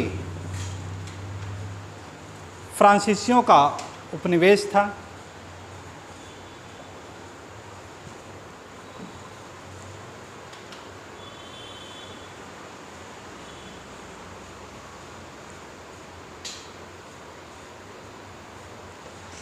लाओस का उपनिवेश था, जहाँ पर अब बौद्ध भिक्षुक अधिक मात्रा में रहते हैं। अब बौद्ध भिक्षुक अधिक मात्रा में रहते हैं।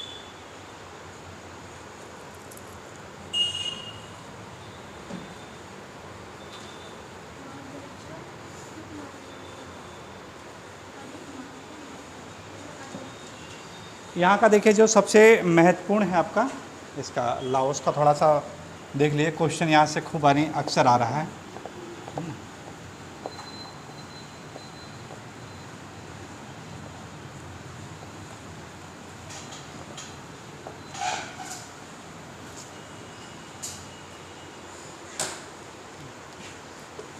लाओस का अलग से मैप बना लीजिए, है ना, क्योंकि जब क्वेश्चन आ रहा है यहाँ से तो इसको बढ़िया से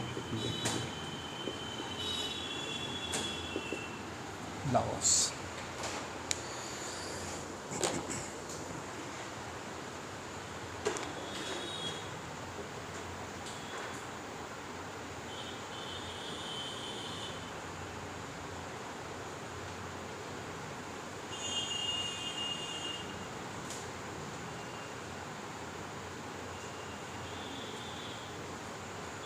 यही देखिए आपका यहाँ पे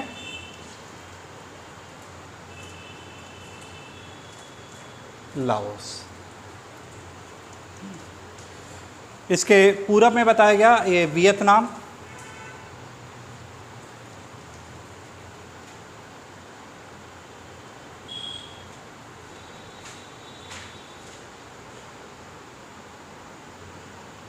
पूरब में से आपका स्थित क्या है, उसका नाम वियतनाम।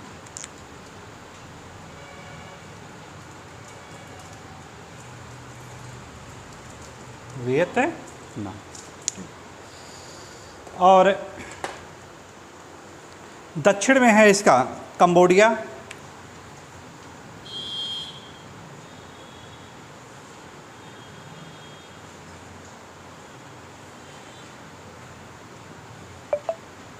कंबोडिया।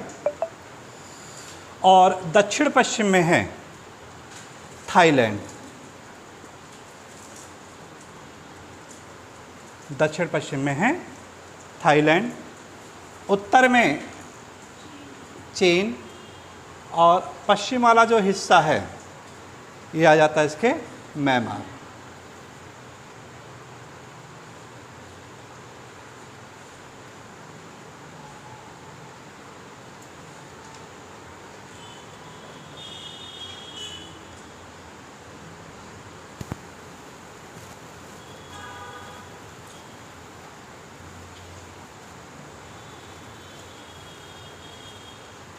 म्यांमार।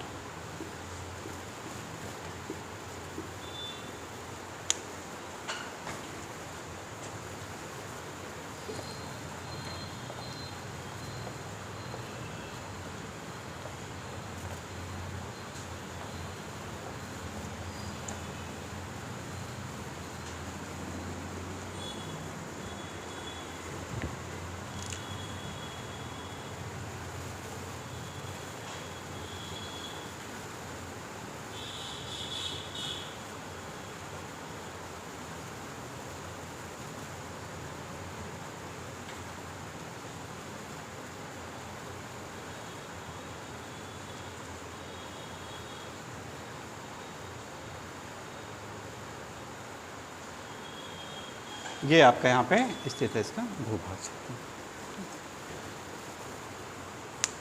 इसी में जो आपको सबसे महत्वपूर्ण बताया गया लाओस के बारे में, है ना।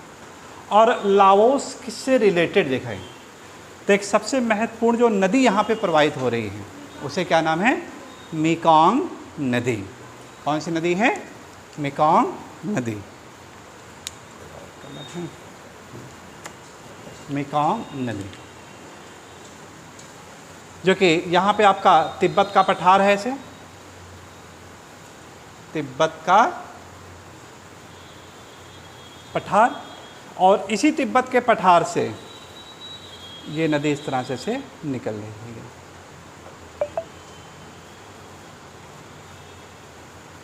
इस तरह से ये प्रवाहित हो रही है।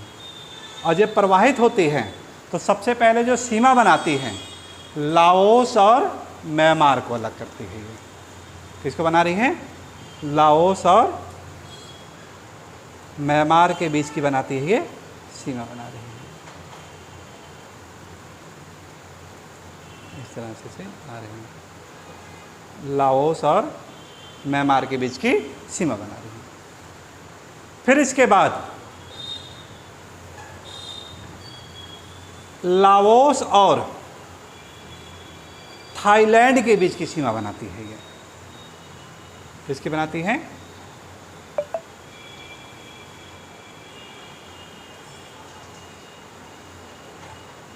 लाओस और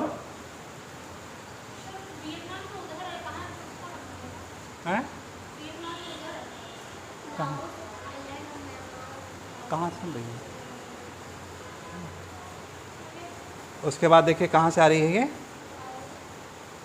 ऐसे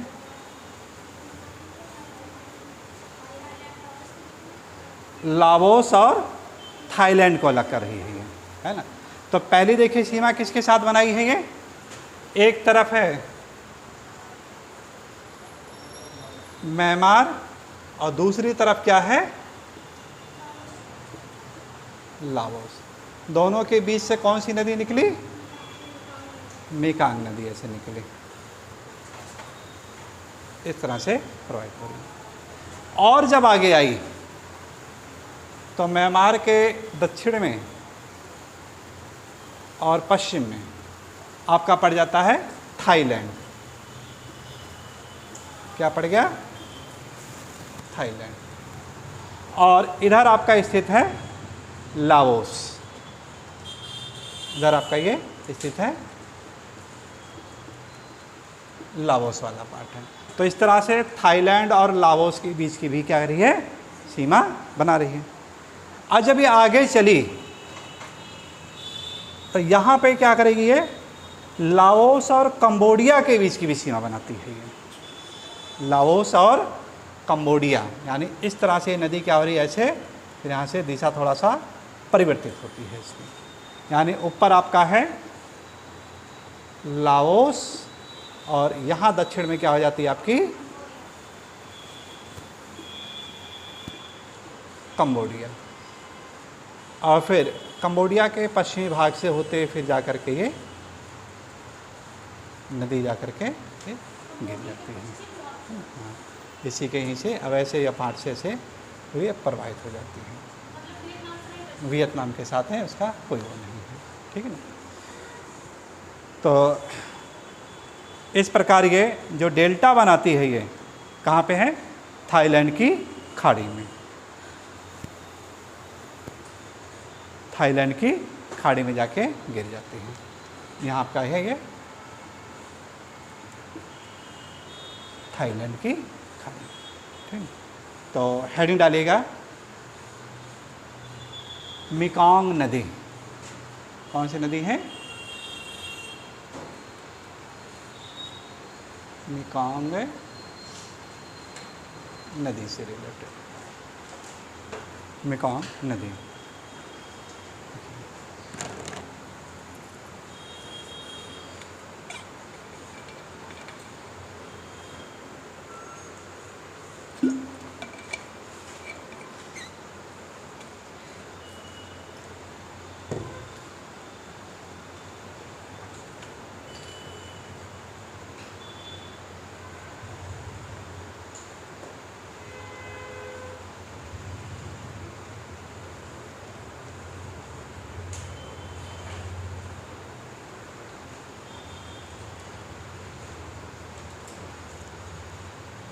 चलिए लिखिएगा मेकॉन्ग नदी, ठीक है।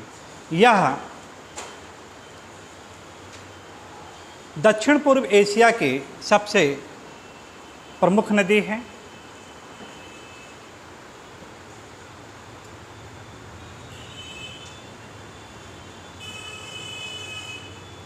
जिसका उद्गम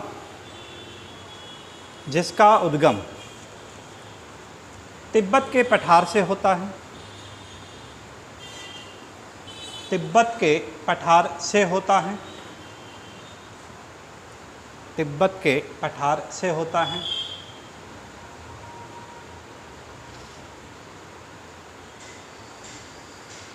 यह नदी म्यांमार तथा लाओस की सीमा बनाते हुए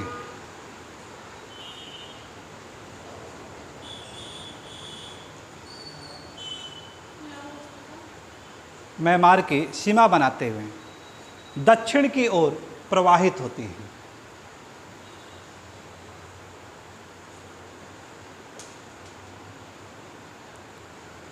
इसके पश्चात यह नदी लाओस तथा थाईलैंड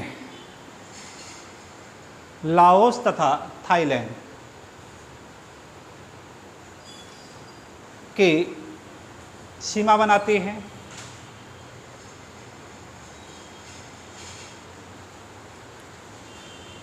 तत्पश्चात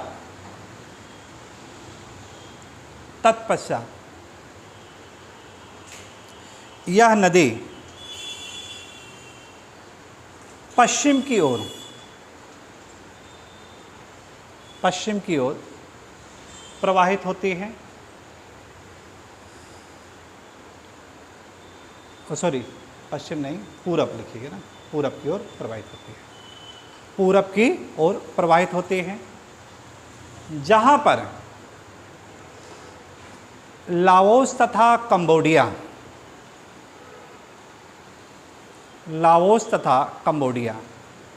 की सीमा बनाती है।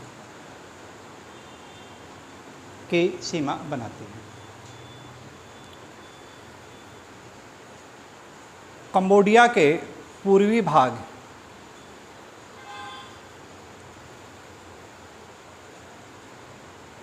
से दक्षिण दिशा की ओर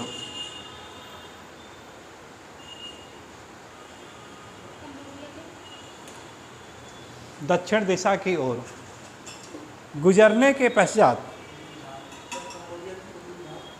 के दक्षिण दिशा की ओर गुजरने के पश्चात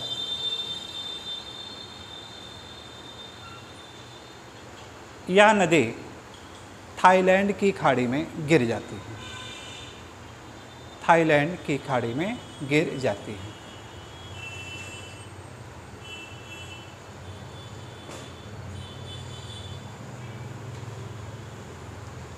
आसियान के अर्थव्यवस्था के दृष्टिकोण से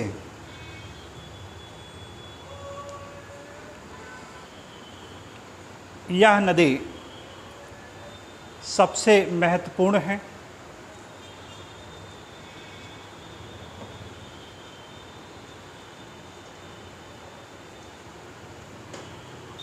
इसकी प्रमुख सहायक नदियाँ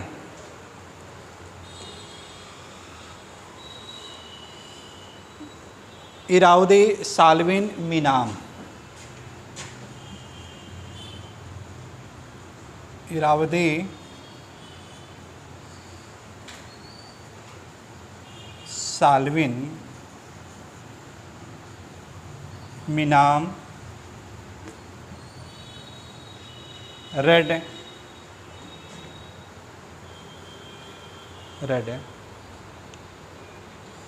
इत्यादि हैं।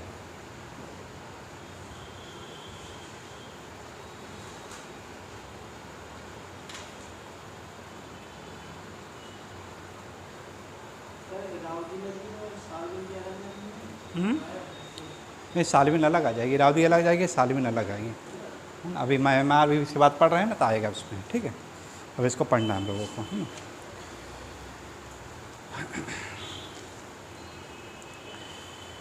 इस प्रकार मेकॉन्ग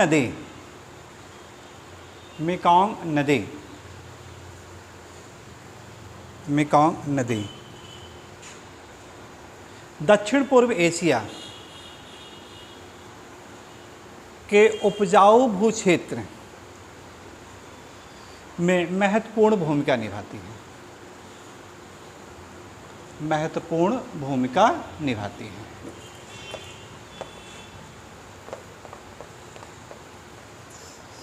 चल रहा है ना, यह महत्वपूर्ण भूमिका निभाती है।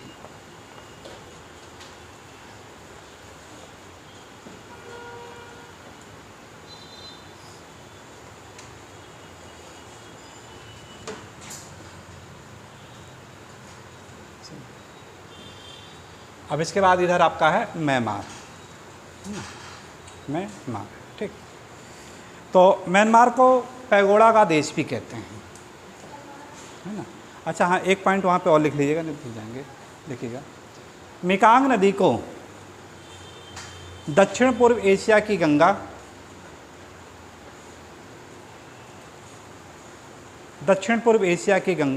तथा दक्षिण पूर्व एशिया का डैन्यूब भी कहा जाता है। डैन्यूब क्यों कहा जा रहा है? क्योंकि व्यापारिक मार्ग सबसे अधिक देशों के साथ क्या कर रही है, व्यापार, जैसे डेन्यूब का था, ठीक, काफ़ी देशों के साथ गुजर रही थी, है ना, 10 देशों, यहाँ पर भी ये काफ़ी देशों के साथ ये गुजर रही है आपका ये, है ना, तो इस वजह से इसको दक्षिण पूर्व एशिया का डेन्यूब कहा जाता है।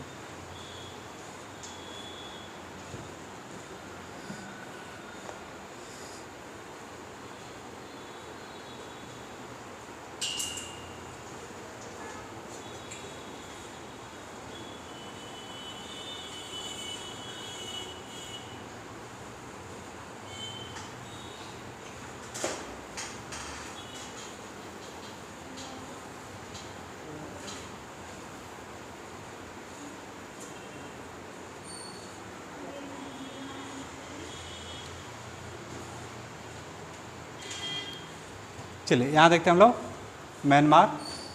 म्यांमार के पश्चिम में देखा जाए तो एक आपको पर्वत मिलेगा ऐसे, अराकान योमा पर्वत।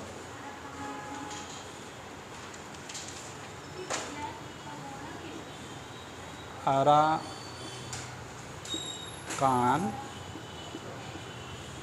Yoma mountain. और अराकान योमा क्या करता है, ये भारत और म्यांमार के बीच की सीमा भी ये बना रहा है, ये है ना, भारत और म्यांमार के बीच की ये सीमा बनाता है। और इसी को पैगोडा का देश भी कहते हैं। इसी को किसका देश कहते हैं, पैगोडा क्या है,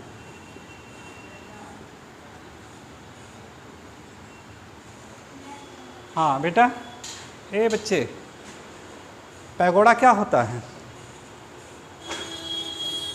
इतिहास में पढ़े हो ना, हाँ, बौद्ध भिक्षुक से कुछ रिलेटेड है,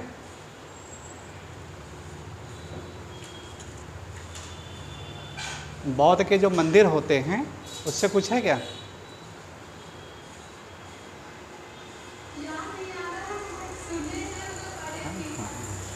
तो उससे मंदिरों से रिलेटेड काफ़ी ज़्यादा यहाँ पे मंदिर पाए जाते हैं बौद्ध भिक्षुक के। हाँ, आप लोगों में तो बहुत हैं,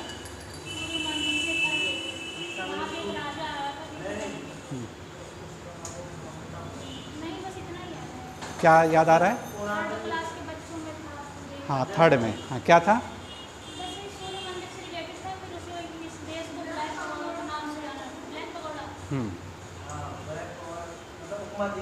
उपमा दी गई है ना, जो बौद्ध भिक्षुक से ही को रिलेटेड करके दिया जाता है, ठीक है।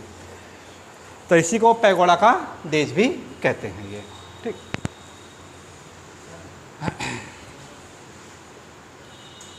यहाँ का एक जेल है मांडले जेल, बहुत फेमस था, याद आ रहा कुछ मांडले, बताइए, बहुत संबंध है इतिहास और भूगोल का।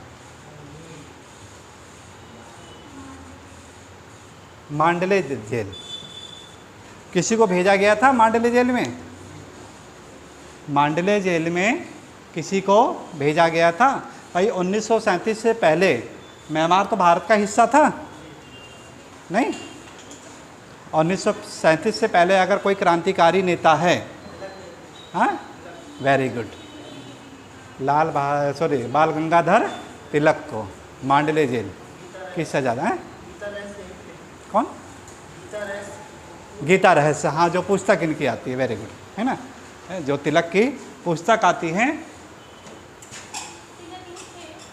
हाँ यही भेज दिया गया था गीता। भाई गरम मिजाज के थे ही, बाल पाल लाल, तो बाल गंगाधर तिलक, क्या है इनका कोटेशन है कुछ, हाँ? बाल गंगाधर तिलक का कोटेशन है कोई, क्या है,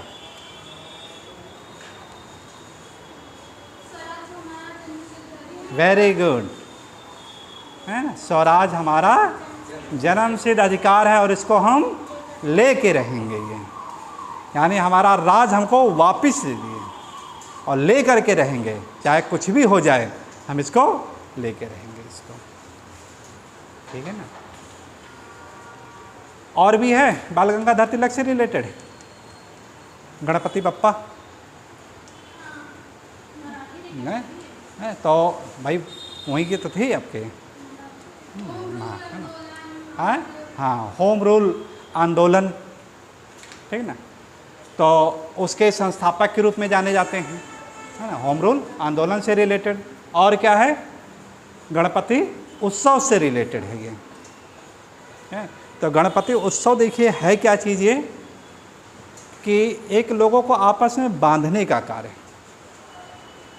अगर इतिहास को उठा के देखें तो दौर कब है, देखिए कि जब मुस्लिम लीग, मुस्लिम और कांग्रेस का, हिंदू मुस्लिम का विभाजन, तो ये बहुत दुखी होते हैं कि हिंदू और मुसलमान यानी एक तरह से अगर विभाजित हो गए हैं, क्योंकि ये उस समय है जब गांधी उंधी यहाँ पर है नहीं, है। बाल गंगाधर तिलक का अगर इतिहास देखें उस समय का दौर है जब गांधी थे नहीं यहाँ पे। कहाँ थे, अफ्रीका में थे। तो ये जब